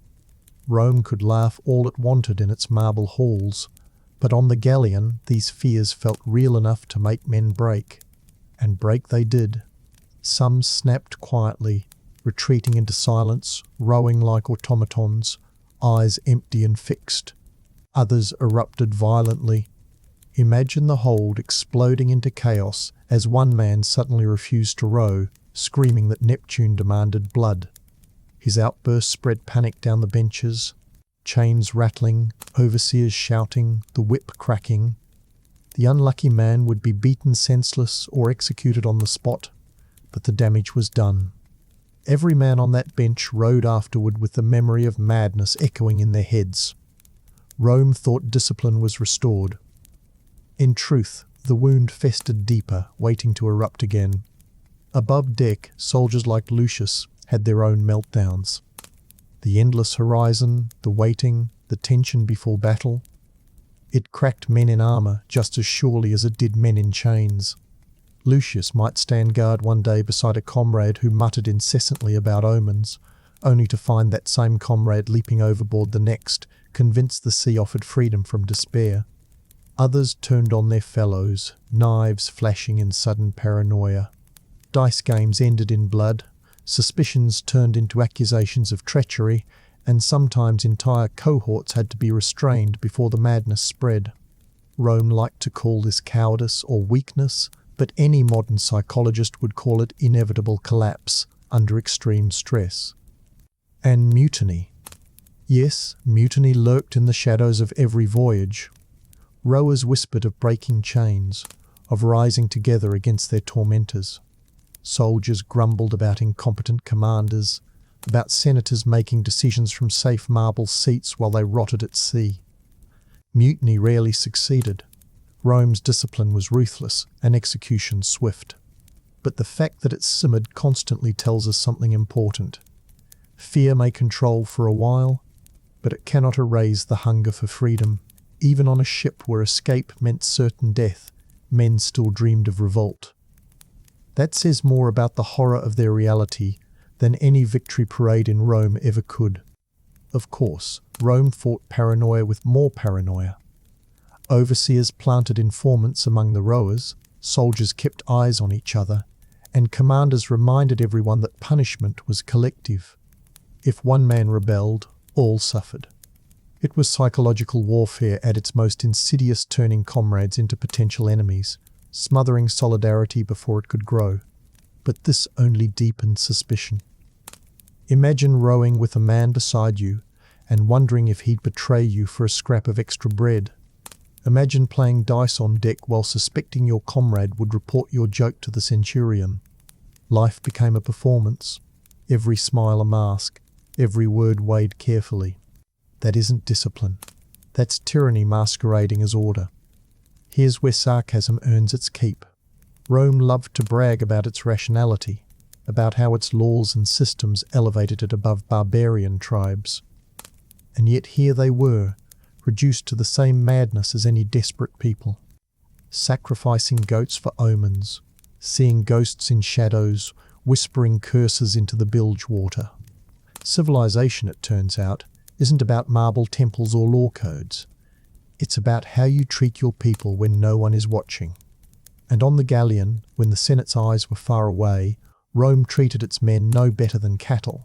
Less, really. At least cattle weren't expected to row themselves to death. And the breakdowns didn't just end with individuals. Sometimes the entire crew sank into mass despair. Picture a ship becalmed for weeks, the sails limp, the oars useless against a windless sea. Food running low, water staler by the day. Soldiers slumped on deck, silent. Rowers sat in the dark, too weak to whisper. No prayers, no curses, no laughter. Just the slow, heavy breathing of men waiting to die. Rome might have claimed mastery over the Mediterranean, but moments like this exposed the truth. The sea ruled Rome, not the other way around. The empire could command legions, crush rebellions, pave roads across continents, but it couldn't summon the wind or calm a storm. And no amount of discipline could fight despair when the sea chose indifference. So, could you endure it? Could you row while the man beside you muttered about ghosts? Could you stand guard while your comrade stared hollow-eyed at the waves, ready to leap? Could you keep faith in Rome while knowing its only gift to you was chains and suspicion? No. You'd break like the rest. You'd cling to superstition, mutter about omens, maybe laugh too loud at a bitter joke, maybe even dream of mutiny yourself. And Rome would call you weak, unworthy, disposable. But the truth is, no human should be expected to survive such conditions. That they did it all is the real miracle. And that is the final cruelty of the Roman galleon. It didn't just fight enemies, it fought its own crew, grinding their minds into dust until obedience was all that remained. Fear, paranoia, madness. They weren't accidents. They were features of the system, tools wielded as deliberately as whips or chains. Rome's ships didn't just sail across the sea, they sailed across the human psyche, leaving wreckage in their wake. Chapter 8. If storms, whips and paranoia didn't kill you, disease almost certainly would. A Roman galleon was, in many ways, less a ship and more a floating petri dish, carrying not just men and weapons, but entire colonies of bacteria, parasites and plagues. Every voyage was a gamble with infection, and the odds were always stacked against the crew. The Romans, for all their engineering brilliance in aqueducts and roads, never figured out how to keep disease from turning their ships into coffins with sails. And so, the real war on a galleon wasn't always fought with rams and catapults, but with fevers, sores, and coughs that spread faster than fire. Start with the basics, sanitation, or rather the total absence of it. Waste was dumped into the bilge, piss buckets overflowed, rats scurried across the benches, and lice feasted without end. Men scratched themselves raw, tearing open sores that festered in the damp, dark air. Fleas carried fevers, worms infested guts, and even the drinking water itself became a disease vector. Imagine filling your cup from a barrel, only to find a layer of slime at the top and wriggling larvae beneath. And you had no choice but to drink it. Thirst kills faster than infection, so you drank, you gagged, and you waited for the cramps to start. Dysentery was the most common executioner. Entire benches of rowers might collapse with diarrhea and fever, their bodies wasting away within days. Overseers didn't stop the ship. They ordered the sick to keep rowing until they physically couldn't. Then they were unchained, dragged aside, and tossed overboard like garbage. Picture Diodorus, hollow-eyed, ribs jutting, hands trembling too much to grip the oar. He slumps forward, his body jerking in fever. The overseer curses, lashes him once for good measure, and then orders him dumped into the sea. No prayer, no shroud, no dignity. Rome's solution to plague was the Mediterranean stomach. Scurvy was slower, but no less cruel. Without fresh fruit or vegetables, men's gums bled, their teeth loosened, and their bodies turned weak and bruised. Old wounds reopened, bleeding as if cursed. Imagine Lucius, the soldier, tightening his belt as his body wasted away, his gums so swollen he could barely chew his ration of hardtack. He might still grip his sword, but what good is a soldier who collapses mid-charge because his body is literally falling apart from the inside? Rome had no cure for scurvy, though the answer grew on trees in every port they passed. They simply didn't value the lives of their sailors enough to spare the cargo space for lemons. And then there were fevers, malaria, typhus, and nameless plagues that erupted whenever too many men were crammed together in too little space. One cough became a chorus within days. The hold echoed with hacking, choking, and moaning as men burned with fever. Overseers kept whipping them to row, as if brute force could outmuscle a disease. But when half the crew collapsed, the ship itself faltered. The Mediterranean is littered with wrecks of vessels that simply couldn't keep moving because disease hollowed them out from within. Archaeologists may find amphorae of wine and olive oil, but the real cargo was death. Rome, of course, tried to maintain appearances. Ships carried Medici healers who were part doctor, part butcher, part priest. They applied herbs to wounds, cauterized infections with hot iron, and prayed to Apollo when all else failed. Sometimes they bled patients, convinced that sickness was caused by imbalances of humours. Imagine already dehydrated men having their blood drained in the name of medicine.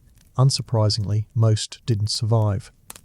The Medici weren't healers, they were undertakers in denial. And Rome naturally praised their efforts, because as long as the empire could claim it tried, the deaths of rowers and soldiers alike could be written off as inevitable. Criticism here is easy.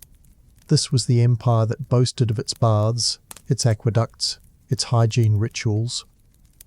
Wealthy Romans lounged in marble pools of clean water while their sailors drank rot out of barrels. Civilization, they claimed, set them apart from the barbarians. But what kind of civilization lets its men rot in chains from preventable diseases while amphorae of wine and oil sit neatly stacked above deck? Rome's hypocrisy was thicker than the bilge stench, and no amount of rhetoric can disguise that. And the psychological toll of disease was just as severe as the physical. Imagine rowing beside a man who begins coughing, his skin hot to the touch, his breath rattling. You know you'll catch it. Everyone does.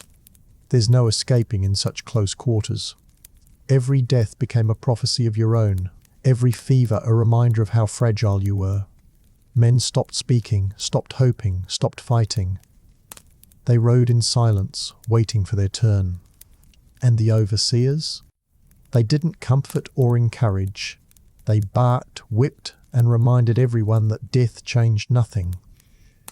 The ship moved on, with or without you. Dark humour found its way here too.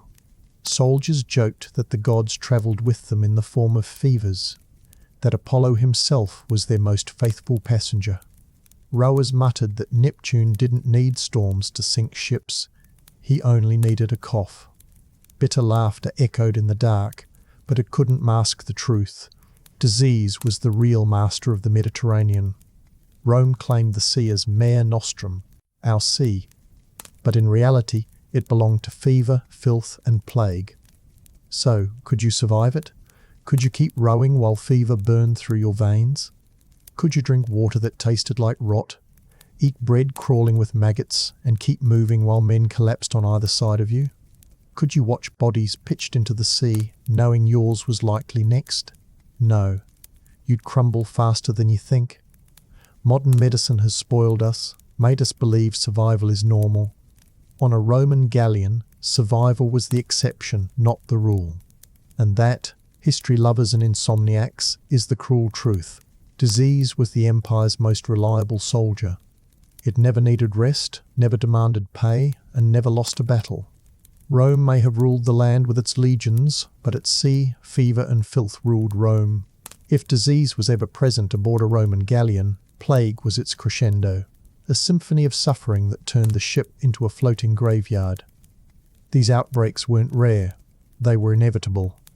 Pack hundreds of men into a damp wooden box, feed them mouldy rations, chain them in filth, and sail them for weeks without reprieve, and you create the perfect breeding ground for epidemics.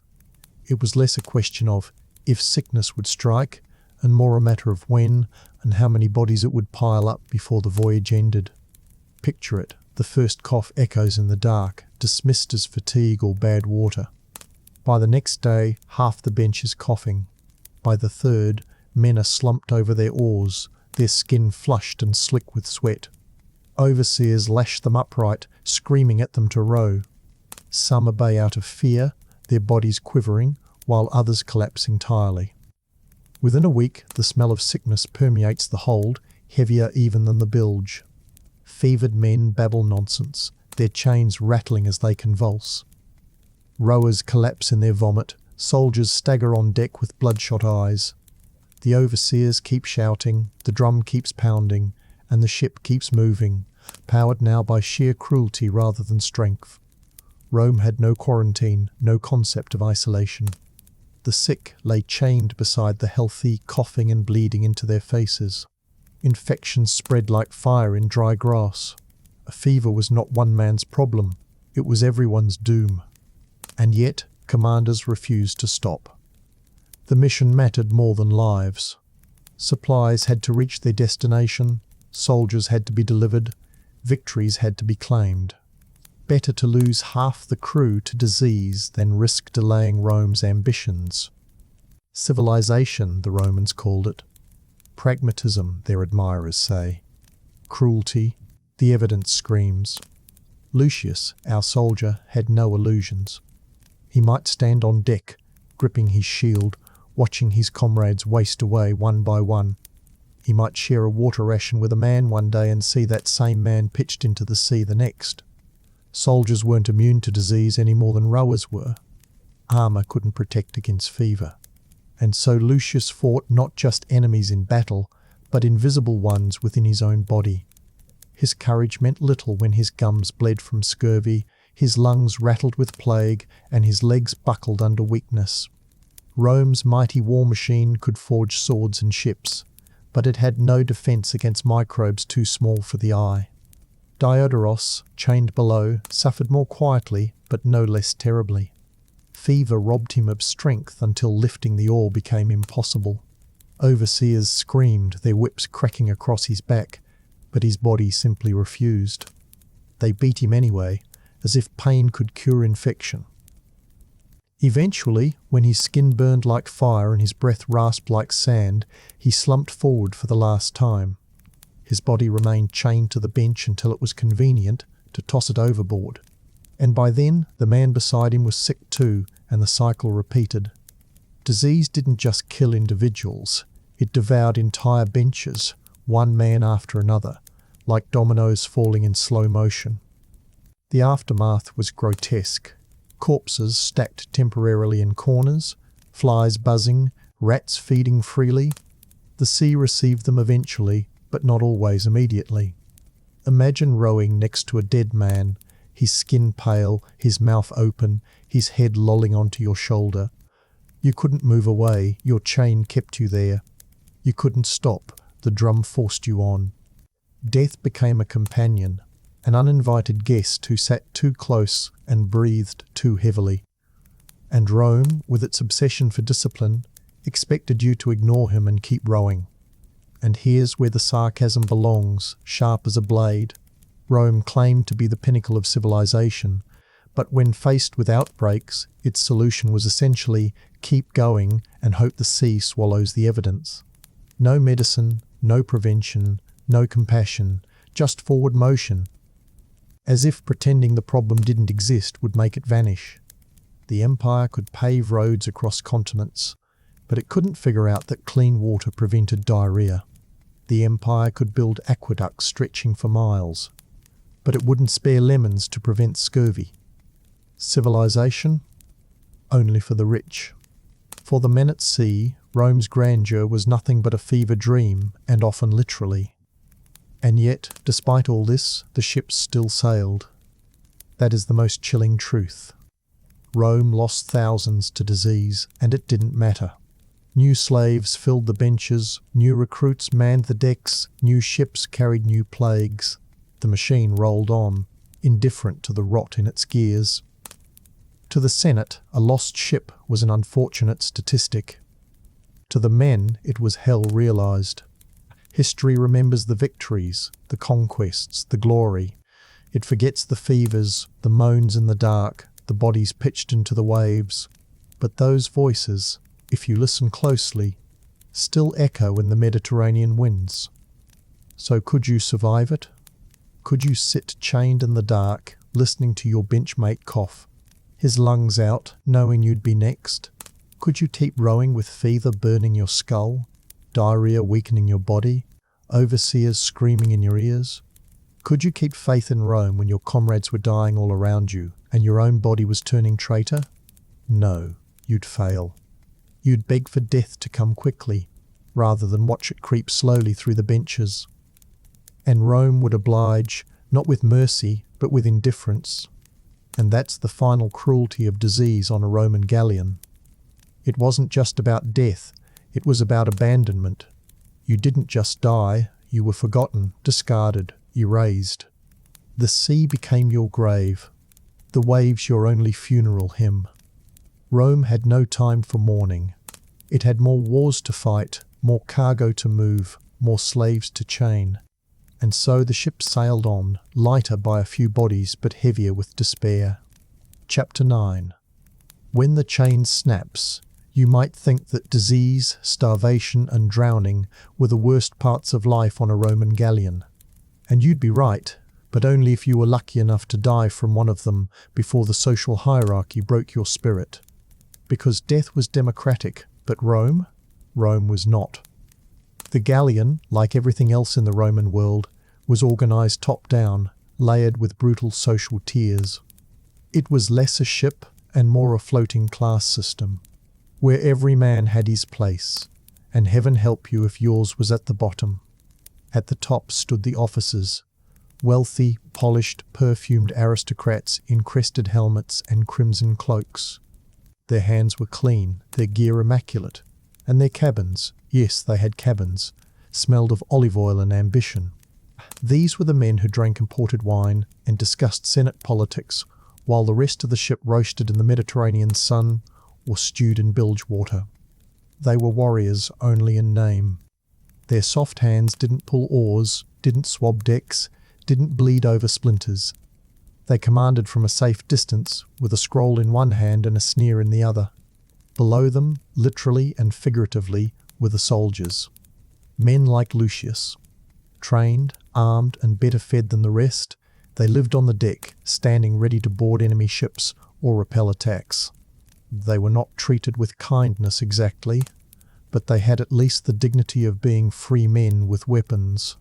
Soldiers received rations of bread and garum, sometimes meat, and occasionally even medical attention that didn't involve a branding iron or prayer. Lucius slept on the planks under a threadbare wool cloak, yes, but at least he wasn't chained to an oar or soaked in urine runoff. Progress, by Roman standards. And then came the rowers, the beasts of burden in human skin. Most were slaves, chained by ankle, their backs hunched like old bridges. They didn't wear armour. They didn't carry swords. They weren't considered soldiers or citizens. They were tools, living mechanisms to power Rome's empire. Diodoros, our unfortunate soul, would have been one of them.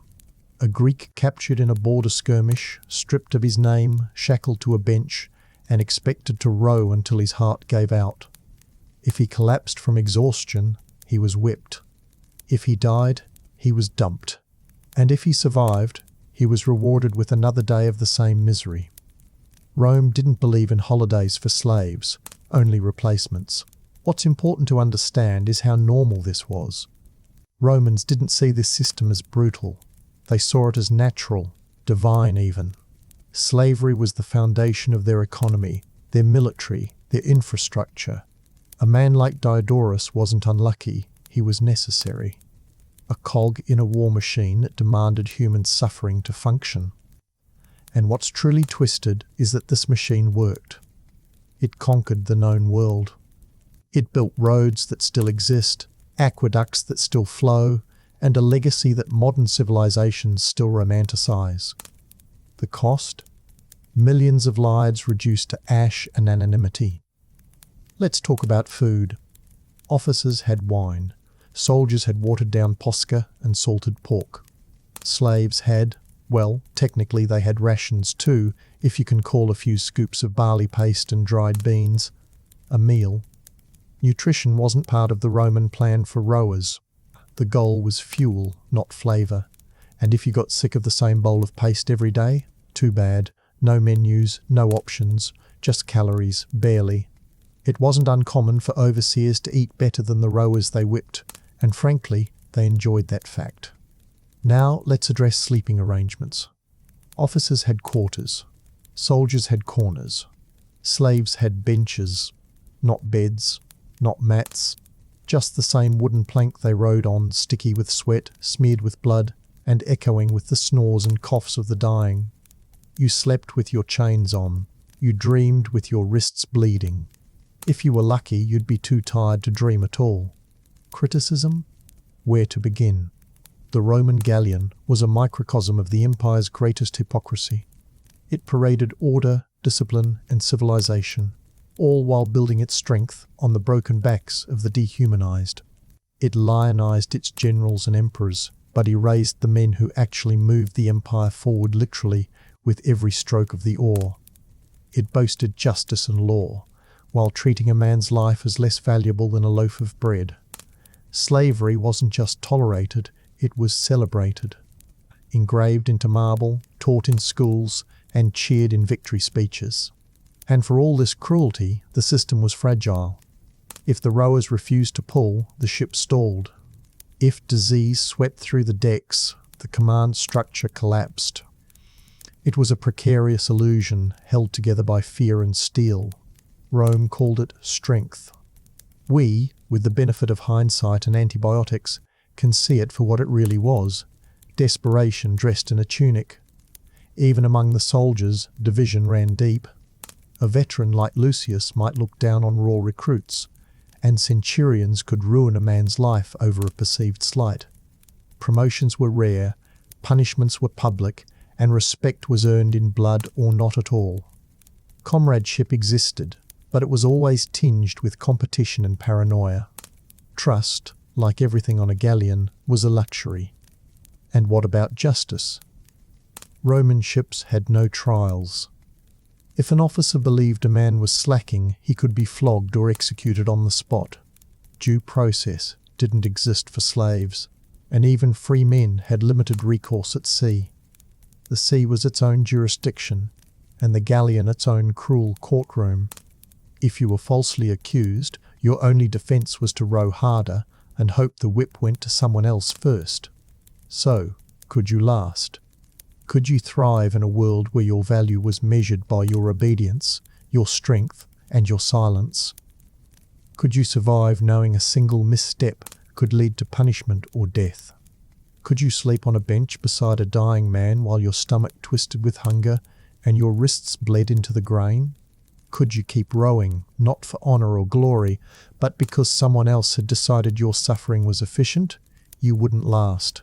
Most didn't. The Roman galleon was a machine that consumed men. And Rome? Rome just kept building more. Even the mightiest empire occasionally forgot that every system has a snapping point. The Roman galleon, for all its engineered cruelty and unforgiving hierarchy, was no exception. For a ship designed to assert absolute control, it was astonishingly vulnerable to one simple thing: collective refusal. Not grand rebellion, not Hollywood-style uprisings with trumpets and fire, but the quiet moment when enough broken men decided they'd had enough. When rowers stopped rowing, when soldiers muttered instead of obeyed, and when the ocean became a stage for chaos instead of order. Mutinies on Roman ships weren't frequent, but they were unforgettable.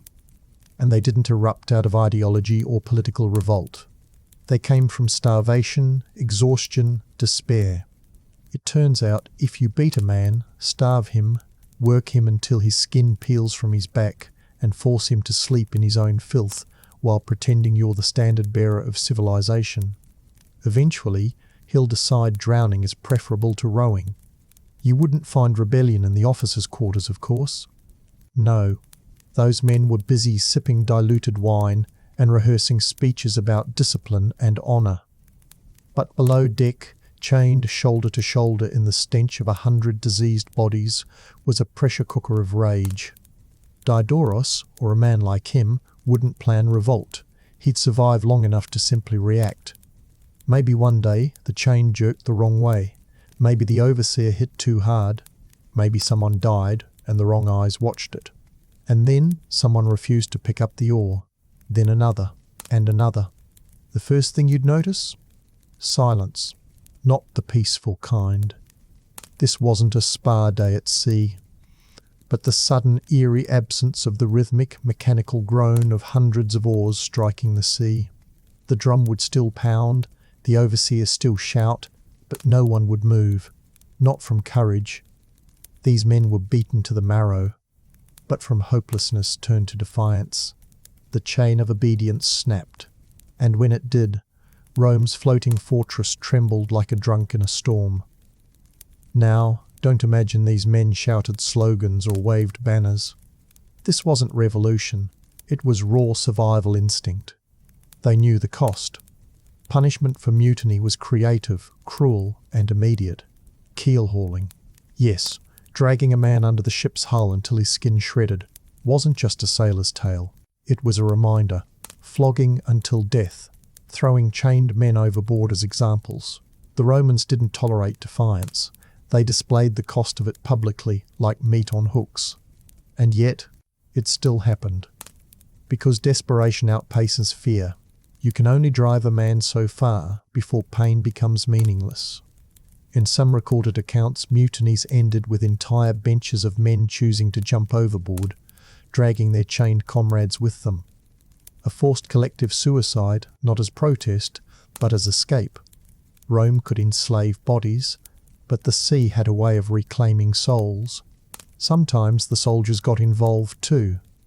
Lucius, for example, might have watched a centurion punish a recruit too savagely, or seen supplies hoarded by the officers while the deckhands sucked marrow from fish bones.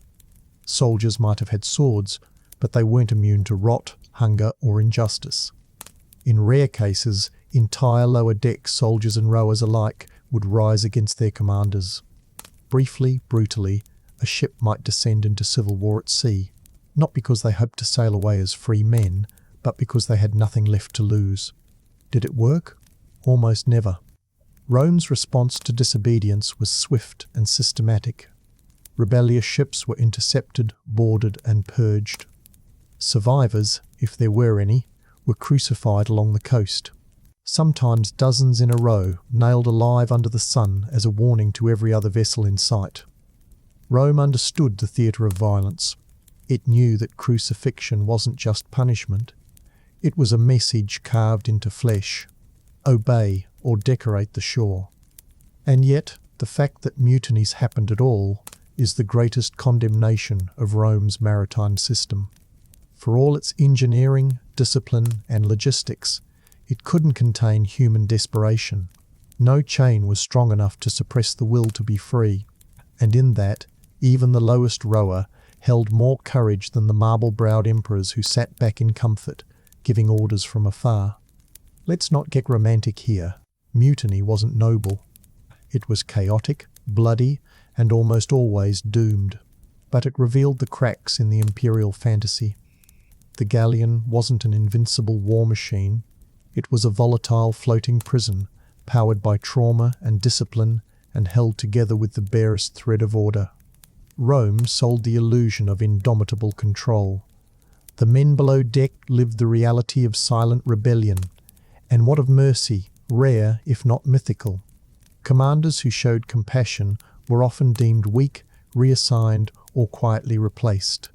A soft heart had no place in Roman logistics. The Galleon was not a place for reformers. It was a place for enforcers. Officers who hesitated were seen as liabilities. Better to lose 100 slaves than to let one ship fall behind schedule. Dead men don't delay deliveries. Here's a bitter twist. Some mutinies were triggered by hope. Rumours spread like fire below deck. We're nearing land. The captain's dead. The enemy might capture us. False whispers of rescue or escape could drive men into frenzy. Hope, weaponized by desperation, could be even more dangerous than despair. The Romans understood this too. That's why guards spread misinformation, executed suspected ringleaders, and kept rowers as ignorant as possible. Knowledge, in Rome, was a privilege. Truth was dangerous. Even more chilling, some ships had no mutinies. Not because the system worked, but because it broke the spirit so completely that resistance became unthinkable. The ultimate success of oppression isn't violence, it's silence. It's when a man doesn't even imagine rebelling, because the idea has been whipped out of him. That, more than any spear or chain, is the true horror of the Roman galleon. And now, a question for our modern comfort seekers. Could you hold your tongue as the man beside you is beaten to death for asking for water? Could you resist the urge to rebel when you're starving and chained? Or worse, could you watch all of this happen and do nothing, Because you know rebellion is suicide and silence is survival? That's the Roman choice. Not between freedom and slavery, but between dying on your feet or living as a tool. So no, you wouldn't last, you'd break one way or another, either in body or in spirit. And Rome would move on, your story unrecorded, your name forgotten. Chapter 10. The Endless Sea. You've survived the lash, the rot, the hunger, the rats, the filth, and the whims of men who believe leadership means barking orders from behind a polished helmet. You've outlived disease, watched bodies go limp at the oar, watched men sink into madness and silence, and yet, somehow, perhaps through sheer spite, you're still breathing. But now comes the part no one prepares you for. The silence, the stagnation, the soul-sapping truth that this isn't a journey, it's a sentence. The sea stretches endlessly. There is no land. There is no destination in sight. You've memorized every groan of the hull, every creak in the ropes, every stinking breath from the man beside you. You've heard the same officer's speech about discipline 12 times. You've seen the same pale sun rise and fall without meaning. And this is when the real test begins, not of your body, but of your mind. Because the Roman galleon, in all its brutality, wasn't designed just to kill. It was designed to break you slowly. The mind, after all, is the final battlefield. And out here, with nothing to anchor you but duty and dread, your grip on reality begins to fray. Let's pause here to point out something historians often forget. Mental health wasn't a consideration in antiquity. Romans didn't believe in trauma, they believed in weakness. Anxiety wasn't a condition, it was cowardice. Depression wasn't treated, it was punished. A man who hesitated in battle wasn't suffering, he was failing. So when a rower began to mumble to himself or flinch at shadows, he wasn't given comfort. He was given a beating. Sometimes the lash was intended to wake him up, to remind him of duty. Often it just hastened the inevitable collapse. And if you think the officers fared better, think again. The illusion of control doesn't protect against paranoia. Imagine living day after day with the knowledge that the 100 men below you, hungry, angry, chained, would gut you in a heartbeat if given the chance. Officers locked their doors. They carried daggers. They trusted no one, not even each other. Their power isolated them, and the higher they stood, the lonelier it got. The Galleon was a floating prison for everyone. Some just had better food. You might think the sea itself offered some peace. The soft rush of water, the endless horizon, the stars overhead. But beauty becomes torture when there's no escape from it. When you're trapped with it. The sea was not a friend to the Roman sailor. It was an endless reminder that they were specks of meat in a godless void. It mocked them with calm when they prayed for wind, and mocked them with storms when they begged for calm. You didn't navigate the Mediterranean, you endured it. Here's something ironic. The Roman Empire, for all its pride in conquest and dominion, never truly controlled the sea. Not really. Sure, they built ports and stationed fleets and patrolled trade routes, but the moment you stepped onto a ship, you entered a world where Rome's legions meant nothing. Poseidon, whom the Romans desperately renamed Neptune, as if branding changed power, still ruled these waters, and he was not impressed by your standards or your aqueducts. When ships went missing, which they did often, there was no investigation, no search parties, no thoughts and prayers. The sea was hungry, and Rome accepted that cost. To serve the empire was to risk erasure. Your family might hear rumours. A priest might scribble a name on a wax tablet. But your story ended where the waves began. Back on the deck, men like Lucius coped the only way they could, with superstition, with dark humour, with cruelty. Rituals sprang up like mould, touching a certain rope before battle, avoiding the number 7. Whistling was considered bad luck. So was bringing a woman aboard, not that any sane woman ever wanted to join this hell parade. Talismans were carved from driftwood. Animal bones were tied into hair. Prayers were muttered, not to gods, but to the sea itself. It didn't help. but it gave the illusion of control. And when your life is one endless wave of powerlessness, illusion is worth more than truth. Let's not forget the seasonal toll. Imagine rowing through the sweltering Mediterranean summer, sunburn cracking your back, sweat mixing with salt, your skin raw and scalded. Now flick the calendar. Picture winter storms that slap the ship sideways, waves taller than the mast, ice forming on the ropes, fingers going numb while you're still expected to grip the oar. The Roman Empire had no weather delay policy. Nature was not an excuse. You rode in snow, you rode in sun, you rode until you couldn't. The greatest joke? You never knew how long you'd be at sea. Roman campaigns stretched endlessly. Supply runs took months. Pirates, delays, bad wind. It all added up. You boarded a galleon in spring and might not touch land again until winter if you lived. And when you did dock, there was no welcome party, no thank you for your service. Just unloading cargo, reloading supplies, and heading back out. Rinse, repeat. Death by routine. We talk a lot about survival in ancient history, as if the goal was simply to live through it. But there's another question. What kind of life was this? Chained to wood, drenched in salt, denied hope, punished for weakness, forgotten by history. Survival wasn't triumph. It was just delay. So let's check in, shall we? Could you last through month 3 with nothing but a rat-chewed blanket and dreams of stale bread? Could you keep your mind intact while men around you spoke less and bled more? Could you cling to sanity while the sea sang lullabies made of drowning screams and groaning timber? You wouldn't last. You might hold your breath and brave the first storm.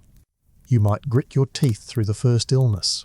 You might even tough it out through the first winter. But eventually, the sea would get into your bones, into your dreams. It would whisper that this was your life now, that you'd never walk on land again, that the galleon was your coffin and the sea your grave. And Rome would keep sailing. You've made it. After months, maybe years, trapped in the wooden belly of Rome's floating punishment system, you've returned. Your ship has finally docked. You've stumbled down the gangplank on legs that barely remember what soil feels like. The dockside smells like fish, sewage, and sweat, which is still somehow better than the scent of dead men and bilge water. But this, for now, is land. Solid, unmoving, blessed land. You should feel relief. But you don't, not really, because something in you stayed behind, chained to that oar, lost in the creaking rhythm of misery. Welcome home, if you can call it that. Most men didn't talk about what happened at sea. Not because it was noble to keep quiet, but because no one on land really cared. The Roman world had little patience for stories from the lower decks. Unless you returned with scars that earned glory in battle, or trophies from conquered tribes, your suffering was just background noise to the empire's forward march. You were not a hero.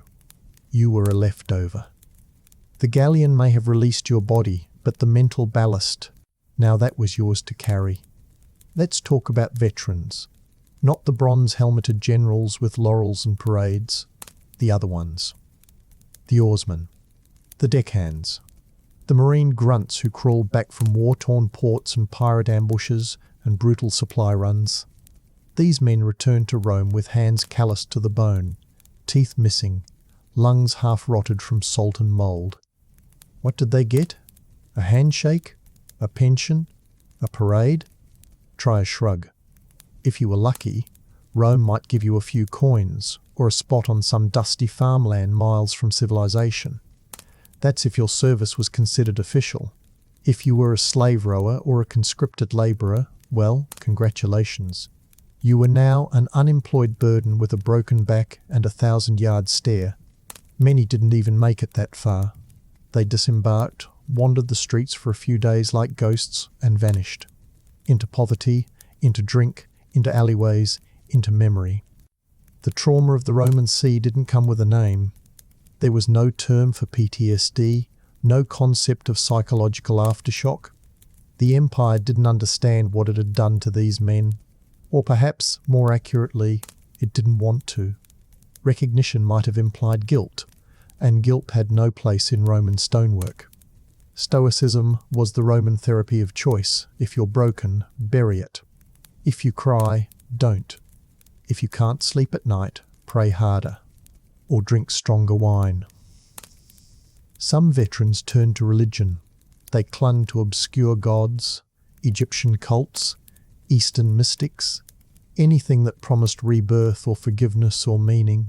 After all, when you've spent years rowing toward death, it's not unreasonable to hope anyone out there might still care.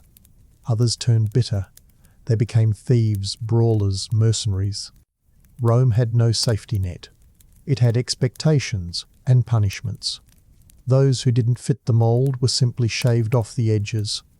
And here's where it gets particularly cruel. The very empire that wrung these men dry, that fed on their pain and called it discipline, eventually turned their silence into legend. Rome loved the idea of the fearless sailor, the stoic marine, the eternal servant of the state. It carved them into marble, painted them on walls, etched their valor into history, but it never bothered to mention what happened after. Never talked about the mutterings in the dark, the night sweats, the way some men couldn't sleep on land because they missed the rhythm of the oars, not out of nostalgia, but because their bodies had been trained like animals to associate rest with punishment. You know what didn't survive the return? Relationships. Wives who barely recognized the haunted wrecks that came home. Children who clung to strangers. Fathers who returned to find their families dead, moved, or enslaved. The Roman Galleon did not pause for family values. It shattered them. It erased identity. You weren't Lucius or Marcus anymore. You were the man who came back wrong. And if you died after returning, which many did, from infection, from street violence, from simply giving up, there was no honor in it, no inscription, no temple, no hero's tale. Rome didn't remember your name, only your number. You were one of thousands who kept the empire floating, and like ballast, you were useful until you weren't. Let's not pretend Rome was especially unique in this. History is filled with empires who drain their labourers dry, then discard the husk. The difference is, Rome did it while preaching civilization. It wore the mask of order, of progress, of law. And beneath that mask was a machine that chewed up humanity and spat out marble. You, the viewer, the modern creature of comfort and convenience. You wouldn't last a day on that return journey. Not because of the pain or the poverty, but because of the silence. The silence that comes when everything you've endured means nothing. No medals, no therapy, no closure. Just the knowledge that you survived the storm only to drown in the stillness. And if you still think you'd be the exception, if you imagine yourself standing tall, proud, recounting your sea tales with a goblet of wine and a crowd of admirers, let me remind you, those tales would bore your listeners. They've heard better. Stories of conquest, of Caesar's glory, of gods and temples. Yours is a tale of sweat and splinters, of blood and mildew. There's no romance in that, no poetry, just the inconvenient truth of empire. So when you lie in bed tonight, drifting to sleep with the story echoing in your mind, picture not the glory of Rome, but the forgotten man on the docks. His body home, his mind still lost at sea. That's the real legacy of the Roman Galleon. Not the victories, not the conquests, but the shattered survivors who kept it afloat. And you wouldn't have lasted at all. So there you have it, history lovers and insomniacs. You've rowed until your spine splintered, eaten mouldy grain with a side of regret, survived storms that tore ships apart, and returned home only to discover that silence is the cruelest legacy of all. Not exactly the postcard perfect Roman holiday, is it? Tonight we sailed not through glory, but through reality. Through the forgotten quarters of empire, where history wasn't carved in stone but scraped into skin. Where the price of civilization was measured in broken backs and buried names. Where men were taught to row, obey, and disappear. And if Rome taught us anything, it's that you don't need chains to build a prison. Just duty, repetition, and a world that forgets you the moment you stop moving. So as you lay there in your soft bed, with pillows that don't smell like seawater and walls that don't creak with every gust of wind, take a breath for the ones who didn't make it. The ones whose last sight was the same horizon they woke to for years, endless, indifferent, and cold. Sleep tight, and if you hear waves tonight, don't worry, you're not on the ship, not yet. This has been the Drowsy Historian, where history keeps you awake just long enough.